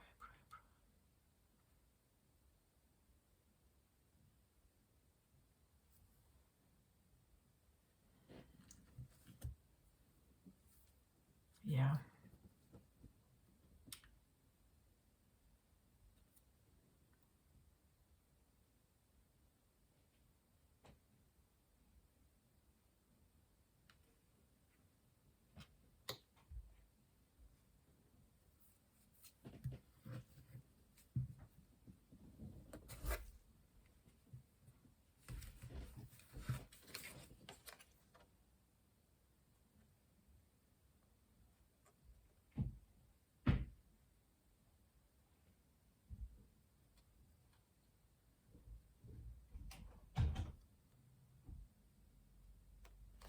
Okay, so I get for this one, I get now the goddess of the moon.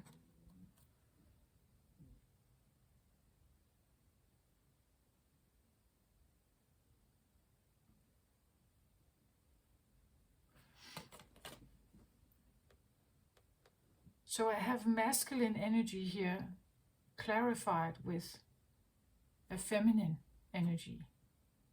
Goddess of the moon, that would be you, right? You're ruled by the moon, Cancer. A goddess here, like Isis, Cleopatra. Recently I've seen this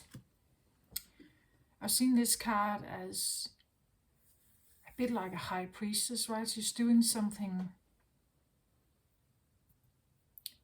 maybe a bit hidden, but what she's doing is, it's like she's reaching into the moon. It's like her hands are inside here. Like she has an ability to reach inside the moon. That would be like reaching inside a body, right? Not like a surgeon, but energetically, like she can reach inside the moon. Moon are typically secrets, woundings, traumas, karma maybe.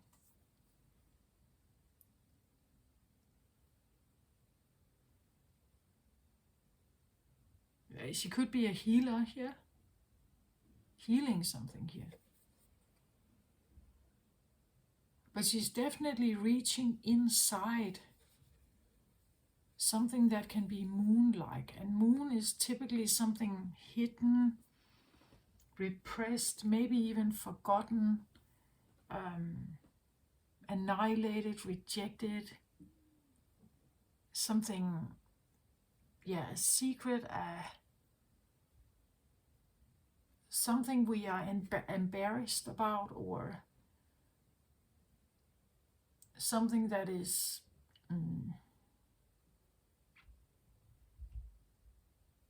unwanted sometimes, right? That's why it becomes a moon energy, because it's undesired, unwanted. It's not attractive. It's maybe even considered bad, or there could be jealousy. Like moon can be jealousy energy. It can be pain energy, lack mentality here. Everything that is shadowy, that we don't want people to see about or know about. But then she's reaching in here, doing something, right? It's like she's doing something.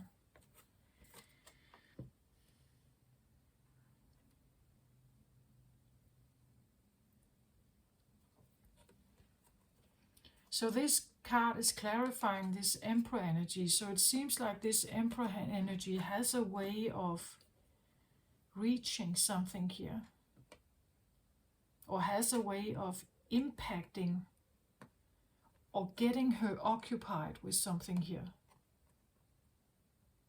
And that could be you, right? That you could be occupied. I started out by saying that it's like being occupied with solving something here. And that's what he does. It's like there's something here that you are occupied with solving, I feel like.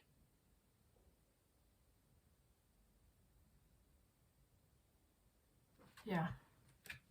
Occupied with solving.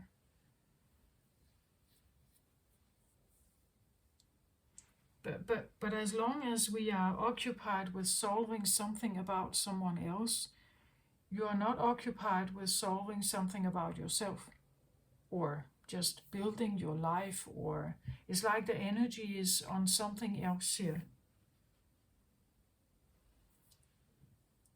And that's the filter. It's like you are enmeshed in some kind of puzzle solving that has to do with some kind of masculine energy here, and it keeps you occupied. It's like you're in a hamster wheel or hamster wheel of solving something about someone here. And it could be some kind of karmic thing, some secrets, something.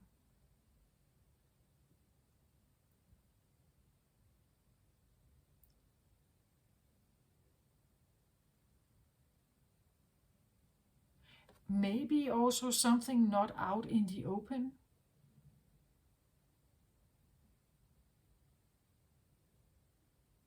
I get a sense of like, well, Cancerian energy, Scorpionic also, like it could be a bit hidden.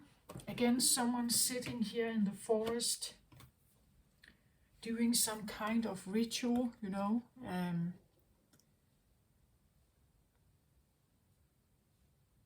She's still very new. She's still... Maybe you have the potential to solve something, but you're not quite there yet, right? Maybe you could be this one. I just have this feeling that it's like he is keeping... This energy keeps something in like a loop.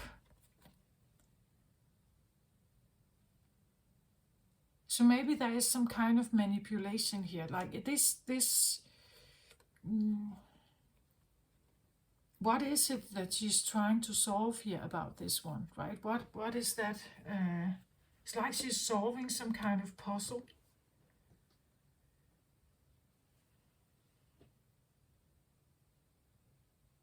It's like she's doing some kind of... I get the feeling of like a spiritual surgery, right? It's like she's reaching inside the moon here and she's doing something. But she's occupied here, like she's occupied with this emperor. And that is the filter, I feel like. It's like you're in some kind of resolving process, trying to fix something in there, but you can get stuck there. That's probably what I feel like. It's like you can get stuck in some kind of solving.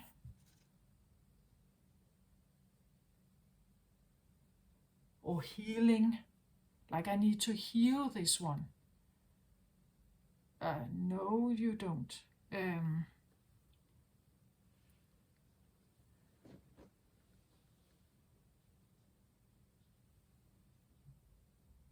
Of course you can choose to, right? Like, of course you can choose that, but you don't really need to heal anyone.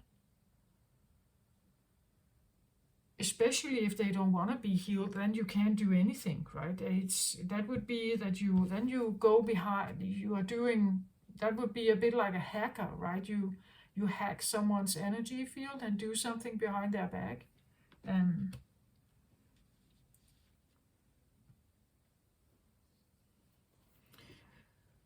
What is she doing?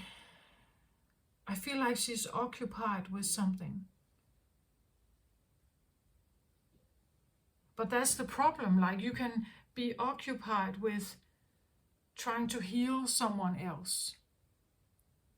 But while you are doing that, you're using all your energy on something while you could use it on something else. That's probably what I want to say. You could use this energy on something else. But right now it seems like it's very focused on this emperor here, right?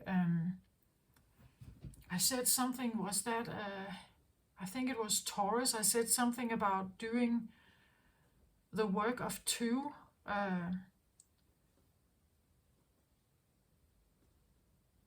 Maybe you feel like you can only become the Empress if you have figured something out here. You know?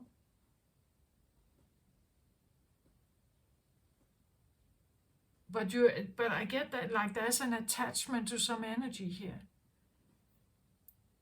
And this can keep you occupied, like in a loop. You're in some kind of loop with solving something, solving something.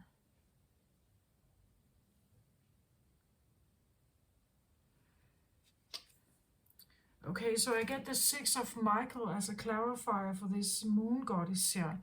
The Six of Michael is a card of leaving tumultuous waters behind and looking for clearer, brighter sky.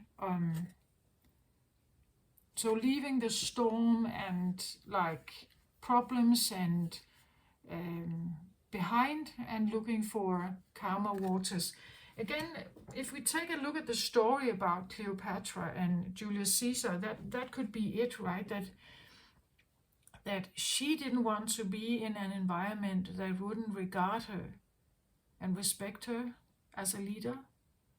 Like she would rather probably go home, to Egypt, because in that place she would be loved and cherished and applauded and adored. Whereas here in the Roman Empire, she would be literally, she could risk her life here. So there could be something about definitely wanting to leave certain beliefs here, belief systems, or an environment of certain maybe conflicts here, and then needing to go somewhere else where there's less of this, right? Where it's so much easier, right? So maybe you are dealing with an energy that is oppressive, maybe, and filled with judgment, or maybe even threats, or and belief systems also, like belief systems that are definitely not helping you evolve, that keep you small in some way, or keep you less than in some way. And you want to go somewhere else where, and that could be what you're occupied with here, that you are trying to release maybe yourself from him, right? Releasing yourself from some kind of reign here, some kind of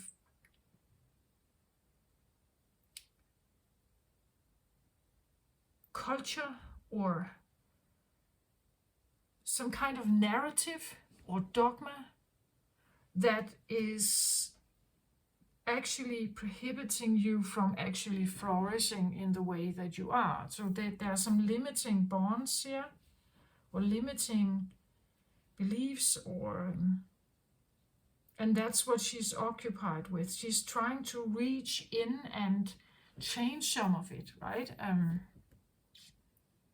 But you could be occupied with this, and that is why we have the filter here, right? Because you are, you may be moving towards the Empress state, but it's still dimmed, because you're still working your way through some kind of release here, some kind of cutting. Again, Michael has the ability to cut ties or cut bonds, or like leaving situations behind, letting go of something, right? Letting go of some kind of commitment, or the sense of a responsibility, or certain belief systems that you can only act in this way, you can only be in this way, you're only all right or good enough if you are like this, and definitely not like that. And it's all just a cultural or moral or tradition based lifestyle, or dogma in some way, or Bible, or what you want to call it. It's a book, right? It's like a book here that you have been reading, some kind of book, but that book has been very oppressive. Maybe it's a book of a lot of judgment or conflict here. Maybe it's loud, like maybe it's very noisy and loud, and you want to go somewhere calmer. So she's doing something here, trying to, go through the tunnel of healing here, of trying to let go, maybe detach from certain things that, even emotionally detaching, perhaps here, from an energy or a person that definitely seems like it has some kind of power. Maybe power over her, or that is what it has said, that is what it has been, that's how it has played out. But you are awakening to something else, and the ability to stand on your own 2 feet as a feminine energy. It may be still in the dawn or in the morning, it's still, quietly adapting to itself. It has just recently just been hatched, or it has recently figured out how to actually stand on 2 feet. It's still a bit wobbly, perhaps, um, but it is there. It has arrived. It's just, there's no footing with it yet. Like, again, as I said, like society is still the same in some way, right? Society still goes through, will go through a change. There will probably be rejection. There will probably be more conflict. There will probably be, maybe to a certain point, brutality also, because we get more and more conflicted inside when she is awakening here. Like when this energy awakens in us, it asks us to question all the beliefs that we have, everything we grew up with, everything we learned. It's making us feel bad. It makes us feel like we've made a lot of bad decisions, and we have trusted in a lot of nonsense, actually. Or it, at least to a certain point in your awakening journey, you will understand it like nonsense. It has just been noise. It's just noise. It's not really important. And she is asking you, all of us, to embrace what actually is important. It's quite simple, actually. What is important in your life? And then there's everything else, but it's just noise. She is asking you to embrace what is actually important. What, if you could just decide, not thinking about like the ego you have, the ego persona you have. Again, this is the soul that is coming through. The soul is immortal, right? It doesn't care about like mortality and this stuff. Like it's way bigger, it's older, it's wiser, it's more powerful.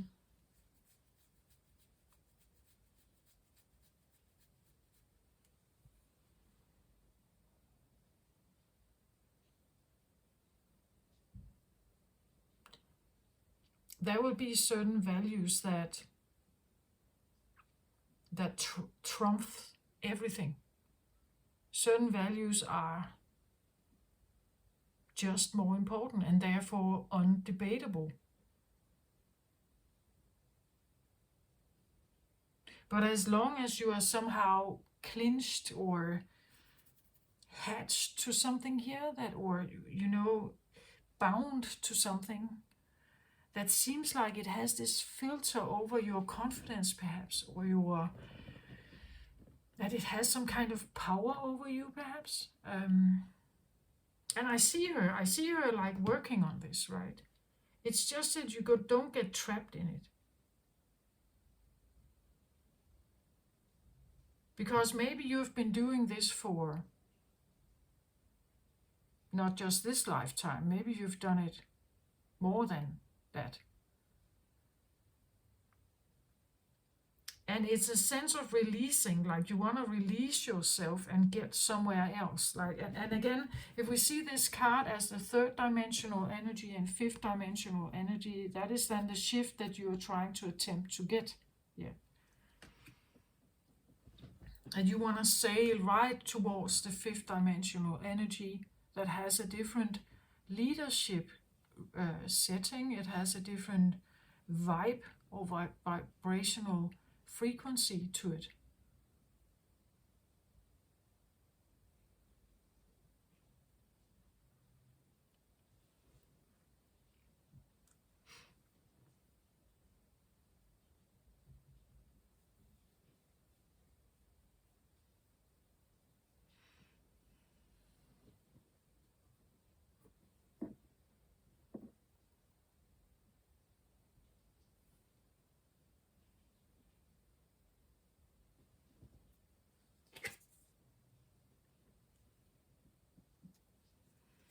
So another card on this is the hunter energy here.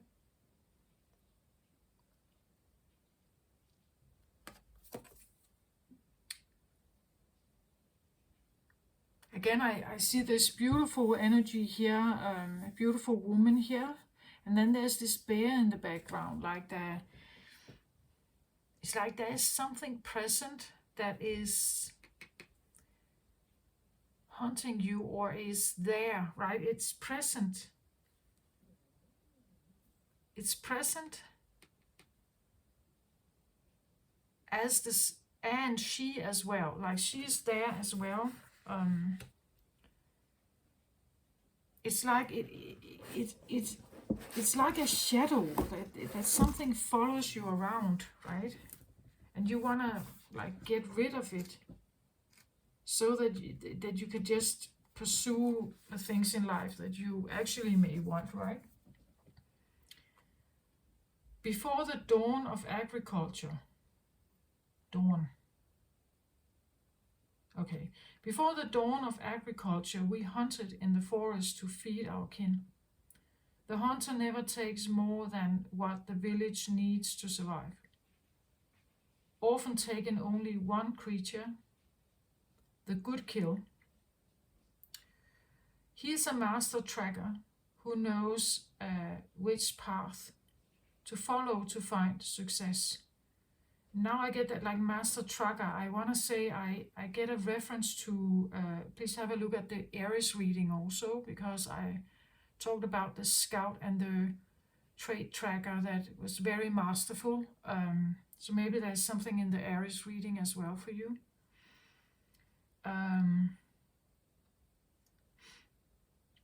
Rely on your own skills to traverse the thick forest you are in to reach your destination.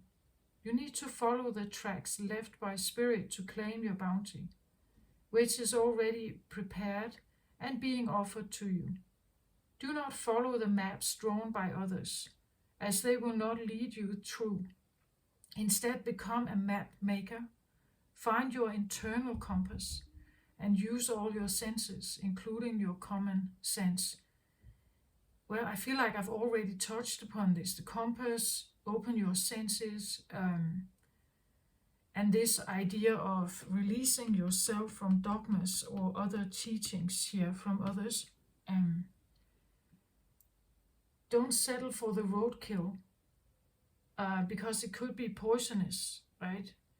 Be careful that you do not become the prey of your desire and fantasies. That would be what this is, that you don't stay in the loop of something. Remember to not want more than you need, so you are not guided to unbridled ambition. It is okay to come home empty-handed.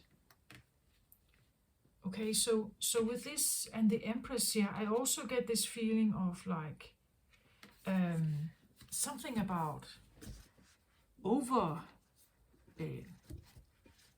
overindulgence, right? That and that could be what this guy has. It says ambitious plans on it, you know, and he has this gorgeous temple here. And she lives in the forest, so there could be something about, you know, status, something about only killing what's necessary. It's a life that is, again, more simple. It's maybe a bit minimalistic, you know, that you have a respect for the forest, you have a respect for, like we know that in the Western world, I guess there's a pretty big like food waste. Like we know that the shops are filled with all kinds of food that we can buy, but when it expires, like when some of the food expires, it's probably just thrown out, or it's given to maybe certain animals or something. But there's a waste, right? We have a lot of fashion clothes, and the fashion industry keeps just like producing and producing and producing, and a lot of old clothes is being thrown out, right? Where you could use it more, right? You could, oh, we just give it to charity and then we buy something new, right? But we could actually use it more. We could, like the fabric that has been used comes from nature. We could be a little more considerate about how we treat the natural resources. So I feel like she's a bit more humble, I guess, than this guy is. And again, this can be part of yourself, your own thought patterns, right? That you are questioned here to let go of maybe certain luxury, or you are questioned to maybe downsize.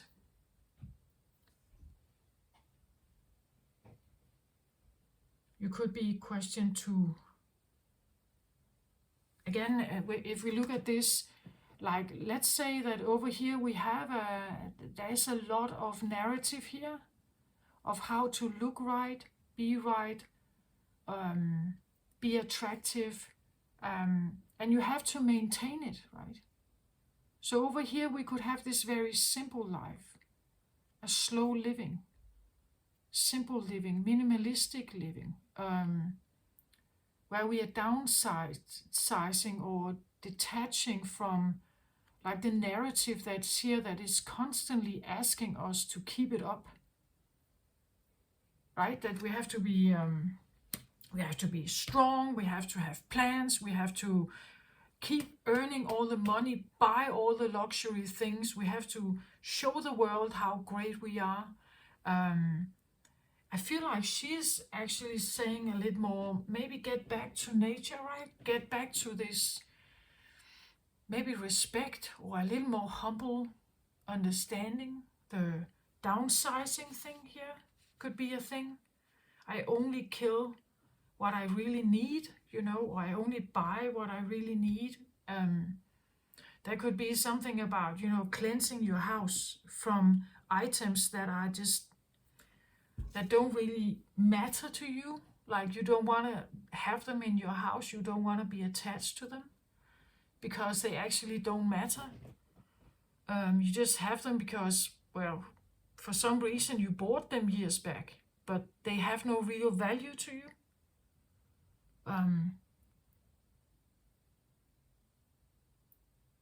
So she's talking about something that I guess many, what we call successful people that have a lot of money, that they would not understand. Like they wouldn't understand why you should downsize if you earn a lot of money. Why not buy the big boat or the big house or the fancy cars, or why not buy the fashion clothes and so on, right? You have to show it. Like, you want to show all the money, you want to show your success, you want to have that image. And maybe you did once, or maybe you're dealing with someone who has this way, and you're trying to detach yourself from that, or from that lifestyle in some way, and trying to embrace the fact of maybe something more natural or organic, something smaller perhaps. This guy could be living in New York City, having this penthouse apartment, and she could be someone who lives in a more outside the city. She lives and uses most of her time in nature. She may have little living, like a choice, right? She's chosen to have a small house maybe, or just a little apartment. She is interested in, as I said, organic living, only using what is absolutely necessary, not polluting, not You know, she could be into like, you know, detoxing, cleansing, keeping toxins away, living from fresh organic crop or vegetables. Again, only taking what is actually really necessary, only buying the stuff that she actually will use, um, and committing to that. I feel like have a commitment to that, with a lot of respect for the forest and the living things around her. Um, so there could be a sense of becoming more responsible about our earth, about the resources, mm, being like wanting to be take responsibility for like her actions, you could say. Again, why do I want to buy all this like expensive fashion clothes? I already have shoes, I already have trousers, I already have dresses, and they are perfectly fine. Why do I still want to buy the Rolex watches? And it's a watch. I could buy another one that is not at all that expensive, or I just keep the one I have, right? Or maybe I could, you know, I could trade. Maybe someone else has this already, and I could trade with them, you know, so I don't have to buy a new one. So there could be something about more minimalistic living, organic, respect for the environment, yeah, downsizing, something like that. And that would definitely be a difference between like these two characters here. And that could be the reason why she's trying to detach here or walking away from something here. Maybe she would want him to do that too, you know, like maybe she would want him to come along with her into the forest here. She would prefer him to come with her. I'm just getting this feeling that you could get occupied by wanting to heal someone from their more desire-based energies. And this can end up becoming a loop. Because if they don't want to, and they're driven by competition, they're driven by success, they're driven by, and maybe that's why I had this feeling of the Aries reading also, because Aries is a fire energy. It's usually driven by something very different than water energies are. So if you are dealing somehow, an Emperor here can be Aries energy. So if you are dealing with an Aries energy, just know that like the core of an Aries can be, first of all, it's masculine, it's competitive, it's hardwired to go for what it wants, and not necessarily regard other people's feelings about it. It's desire driven. It's driven by ambition. It's driven by fun. And you seem like you have way more of a it's a different energy. It's more of a respectful, kind,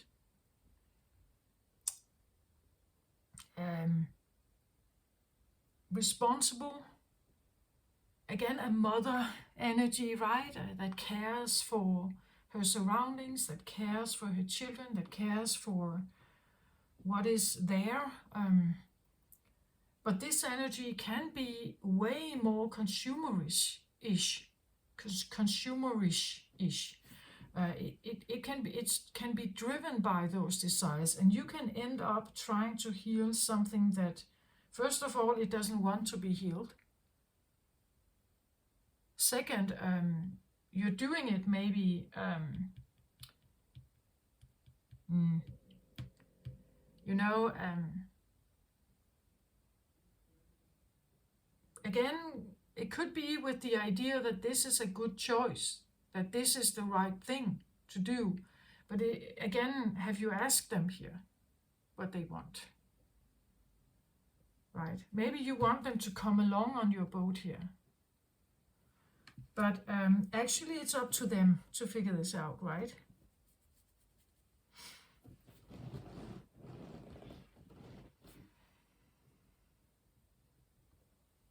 But and that's why I feel like you can end up like being in a loop here of trying to heal another energy because you think it's the right thing to do. But maybe they don't want to. Personally, I understand this. I'm a Cancer too. I understand this energy a lot. But I have also come to understand that sometimes we are literally facing our opposite. And with that, I mean it's literally opposite than me. Everything in it acts, behaves, decides, believes in something utterly opposite than me. And it's not up to me to change it. It's not up to me to tell it it's wrong. It's not up to me to, like, I can try, but it would be just as invasive as if it tries the same on me. You know, it's invasive, and that's why I have come to understand, okay, there are such energies in this world, and I can't do anything about that necessarily. Like I can ask them to come along. I can question their motives, but you know, if they are utterly driven by something else than me, they can definitely be a match. But you know, like in regards to integrity, perhaps, or willpower, or something like that. But it will still be different, right? It will still be different. It takes definitely power and willpower and leadership skills and cooperation for those to figure stuff out. As I said, with Julius Caesar and Cleopatra, they were very drawn to each other because of the power thing that was going on between them, I think. And the oppositional sexes, of course, it could be alluring, I guess.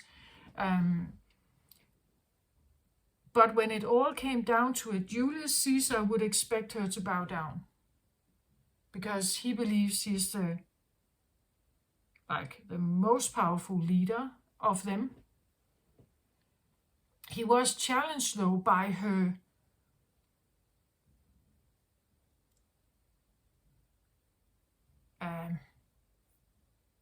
confidence, I guess. He was challenged by her confidence and smitten by it. Like, he liked it, I think. It was challenging him.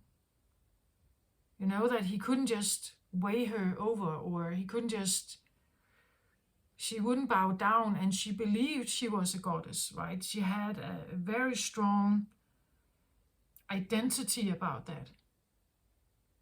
And I think he liked that too. Like, that was special to him, because there were no other women in the Roman Empire like that, or the Roman capital, that was in any way near her, like, charisma, you could say.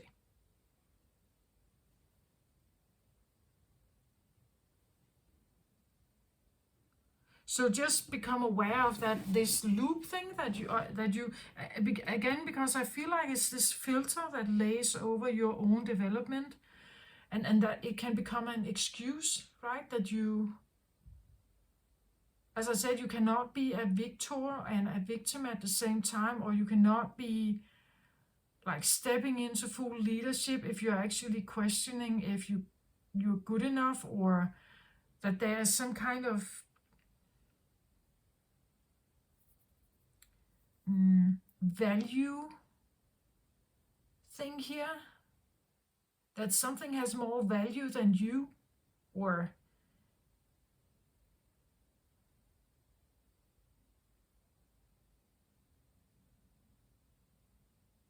it's a bit like a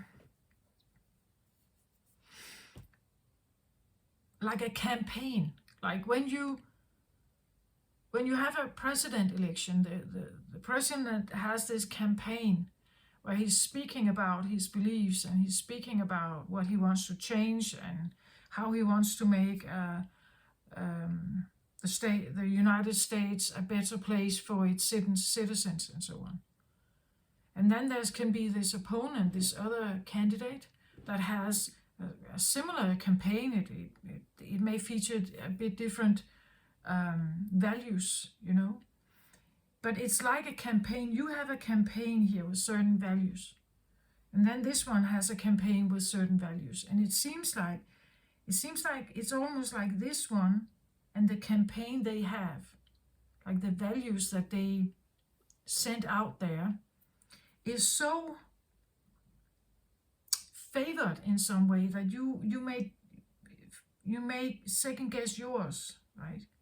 And that could be this feeling of this filter that is like there's something that seems like it's like this bump in the road where you can't necessarily just, like the campaign you have here is, well, I think it's a beautiful one. I think it's very appropriate with the times that we have, and the talk about pollution on our earth and so on, that this can be a beautiful campaign, I think, but it seems like this one is still the favored one. So you could be second guessing yourself. It feels like an opponent that just still feels too strong to conquer, or still be too strong to be equal with, right? To be equal with.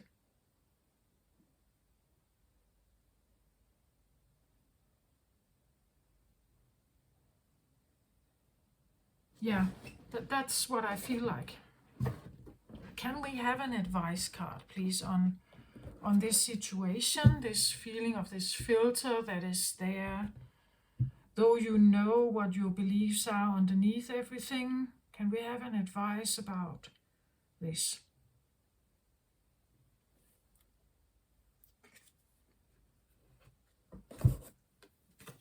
So get the Queen of Air here. And I think what it says here is that stick to your beliefs, right? Stick to your feminine. Again, this is a queen, right? Stick to your feminine.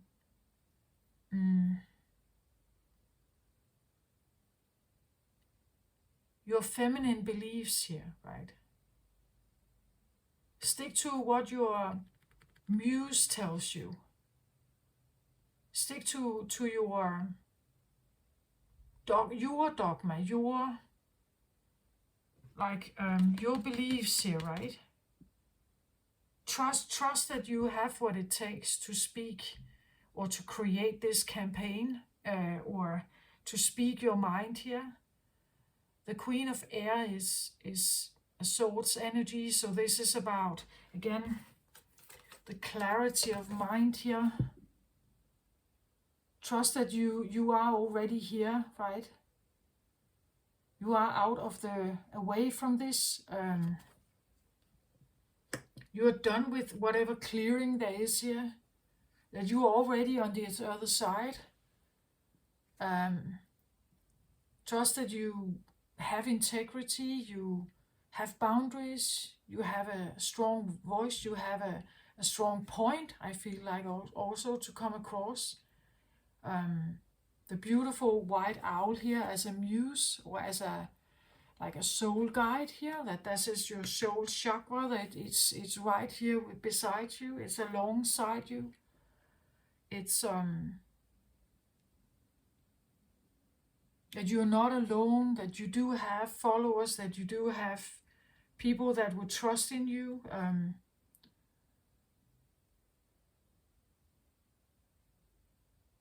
Again, she is a queen, right? Like Queen Esther here and the Empress. It is a leadership role.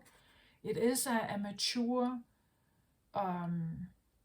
ruler, you could say, or a mature communicator. Trust in your words, trust in your abilities probably to sever certain ties or let go, trust in your ability to detach, trust that your mind can change and you can get to live a different life here.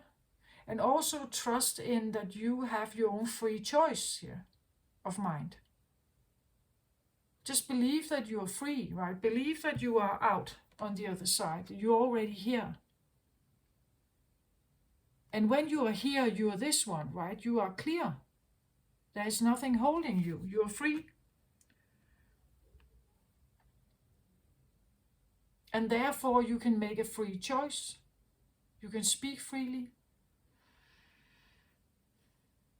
You are not in any kind of danger or something like that. But again, you have to align yourself with that energy. If you believe you are in danger here, if you believe you are in danger and you have to do things hidden and, you can't really be blunt about it or open about it, then you are still dealing with the filter of being less than something.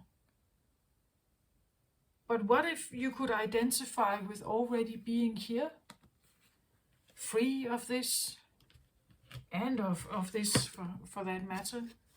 That this is somehow just, we just shove that away.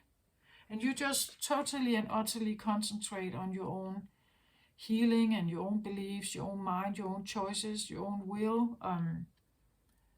And your own, I feel like, ideology in some way, right? An ideology of maybe simple living, maybe mindfulness, calm, healing, peaceful, and beautiful, organic kind of life. But then you shove this away, right? Like that. And believe you're already there. You have already created this life for yourself. You already have this. You're already speaking your campaign. Right? You are already this one who speaks her mind about her campaign, her values. She's already confident. She's already there. Otherwise, you can get stuck in the trying, right? You can get stuck in I have to fix this before something. Because then you're in this fixing, and you never get to the next state.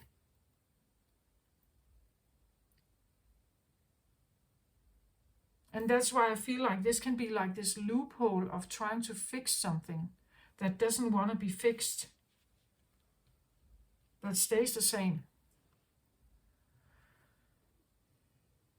And I know it sounds maybe a bit strange because normally we have to make a plan and then we follow the plan and then we get to the end goal. Here it's like you have a plan, there is an obstacle, you can't get around it, it doesn't seem to want to budge.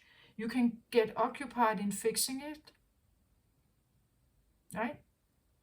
And I'm asking you to say, okay, stop fixing and believe that you are already here. Whatever you have tried to fix here is already fixed. It's already fixed. Whatever you wanted to leave behind or you want to detach from or whatever, it's already done. Right? It's done. It's finished. And you are now a free bird, or you are now on this other side. You can concentrate on your campaign perhaps, or I don't know, what kind of way you wanna, maybe you don't even wanna do a campaign. Maybe this is solely about your own life, like that you just wanna be this free spirit in the woods, and you are only taking what's necessary, and this is how you wanna live your life. Maybe you do wanna, like become a leader here. Maybe you go into politics. Maybe you build a campaign, as I said. Maybe you become this public speaker, right? And there's no problem with that, because you are already on the other side. This is done, right? This is it's actually over, right? We can just agree on that. We just shove it over here. It's done. Don't have to think about that anymore. You can concentrate on being like this one, and maybe in the forest here. You have already left the big city, the penthouse apartment. You've already done that. You've already released yourself from all of this. You are here. This is you, right? That is the advice. Just believe that you can do this. Trust that you can do it. I'm not saying that it's coming overnight. Again, you have to align yourself with this energy. You have to believe that it's possible. Even though you haven't found like the key or the puzzle here. Even though you haven't figured out how to fix it. Just believe that it's already fixed. But that's not our normal understanding, right? It's not the way that we are normally raised, right? That's not the way we are informed. It's not the information that we have received.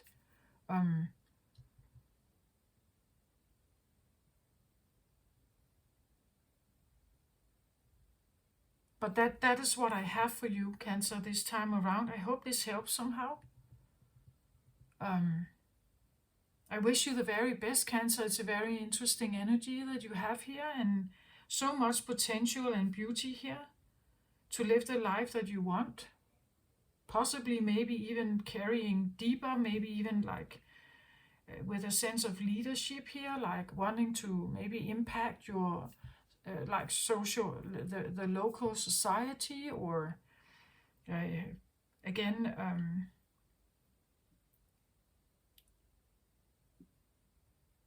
becoming free as a bird, right? Free as a bird to choose what you want with the integrity.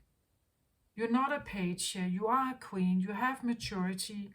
You know your boundaries. You know what to say yes to and not. And you don't go along. Like, you cannot just be persuaded or seduced, not if you don't want to. And you have certain, you could say, ideologies or values or virtues here that are important to you. And that is the woman that is going to show up. That is the feminine energy that is going to, it comes from your soul here. It's a soul essence. And it's becoming more and more apparent to you, right? Whatever this other energy is doing, don't think about it. Like, just don't think about it. I really feel like that. Don't give it even like your attention. Like, it may seem like it's in your way. It may seem like it's an opponent that you have to fight. But again, if you're fighting it, you are participating on their terms.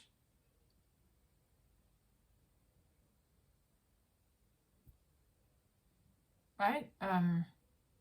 Just let it be. Just shove it aside. If like this is not a threat in your life, if this is not literally a danger hanging over your head, I would just shove it aside.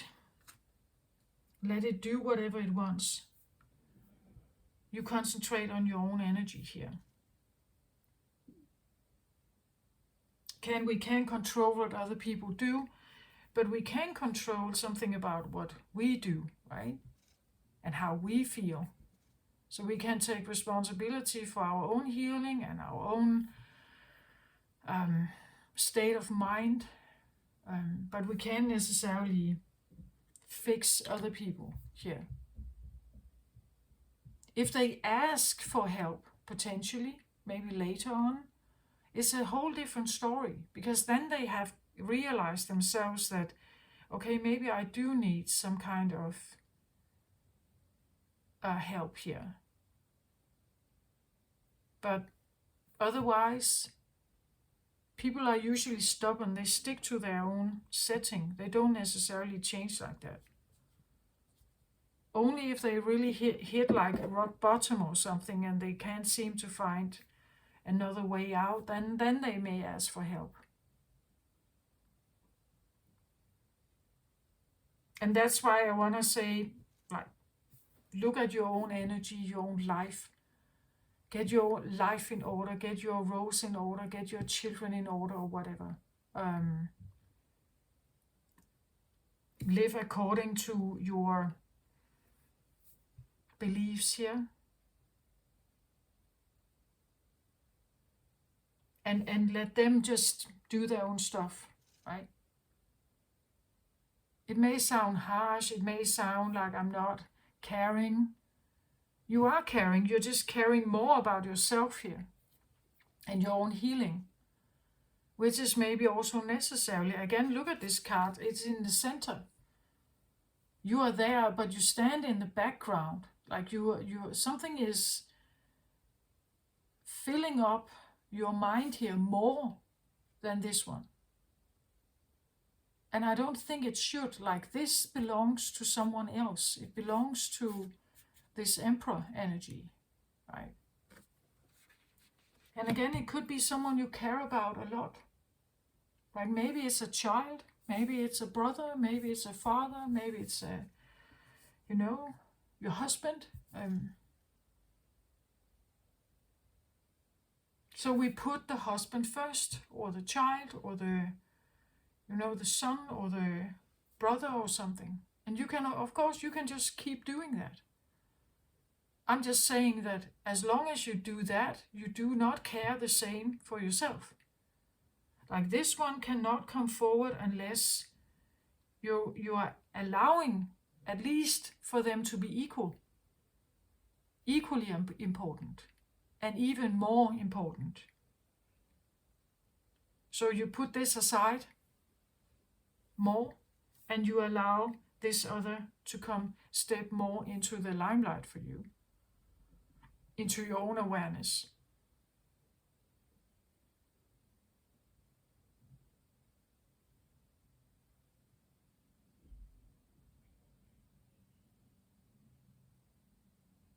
I hope this helped somehow, Cancer. I hope it did.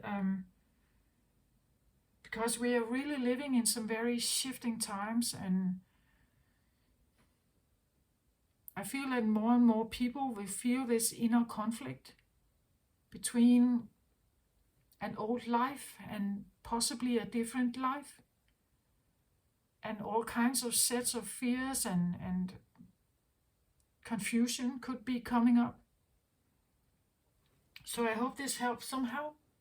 Take care of yourself, Cancer. Love and light to you. Bye-bye.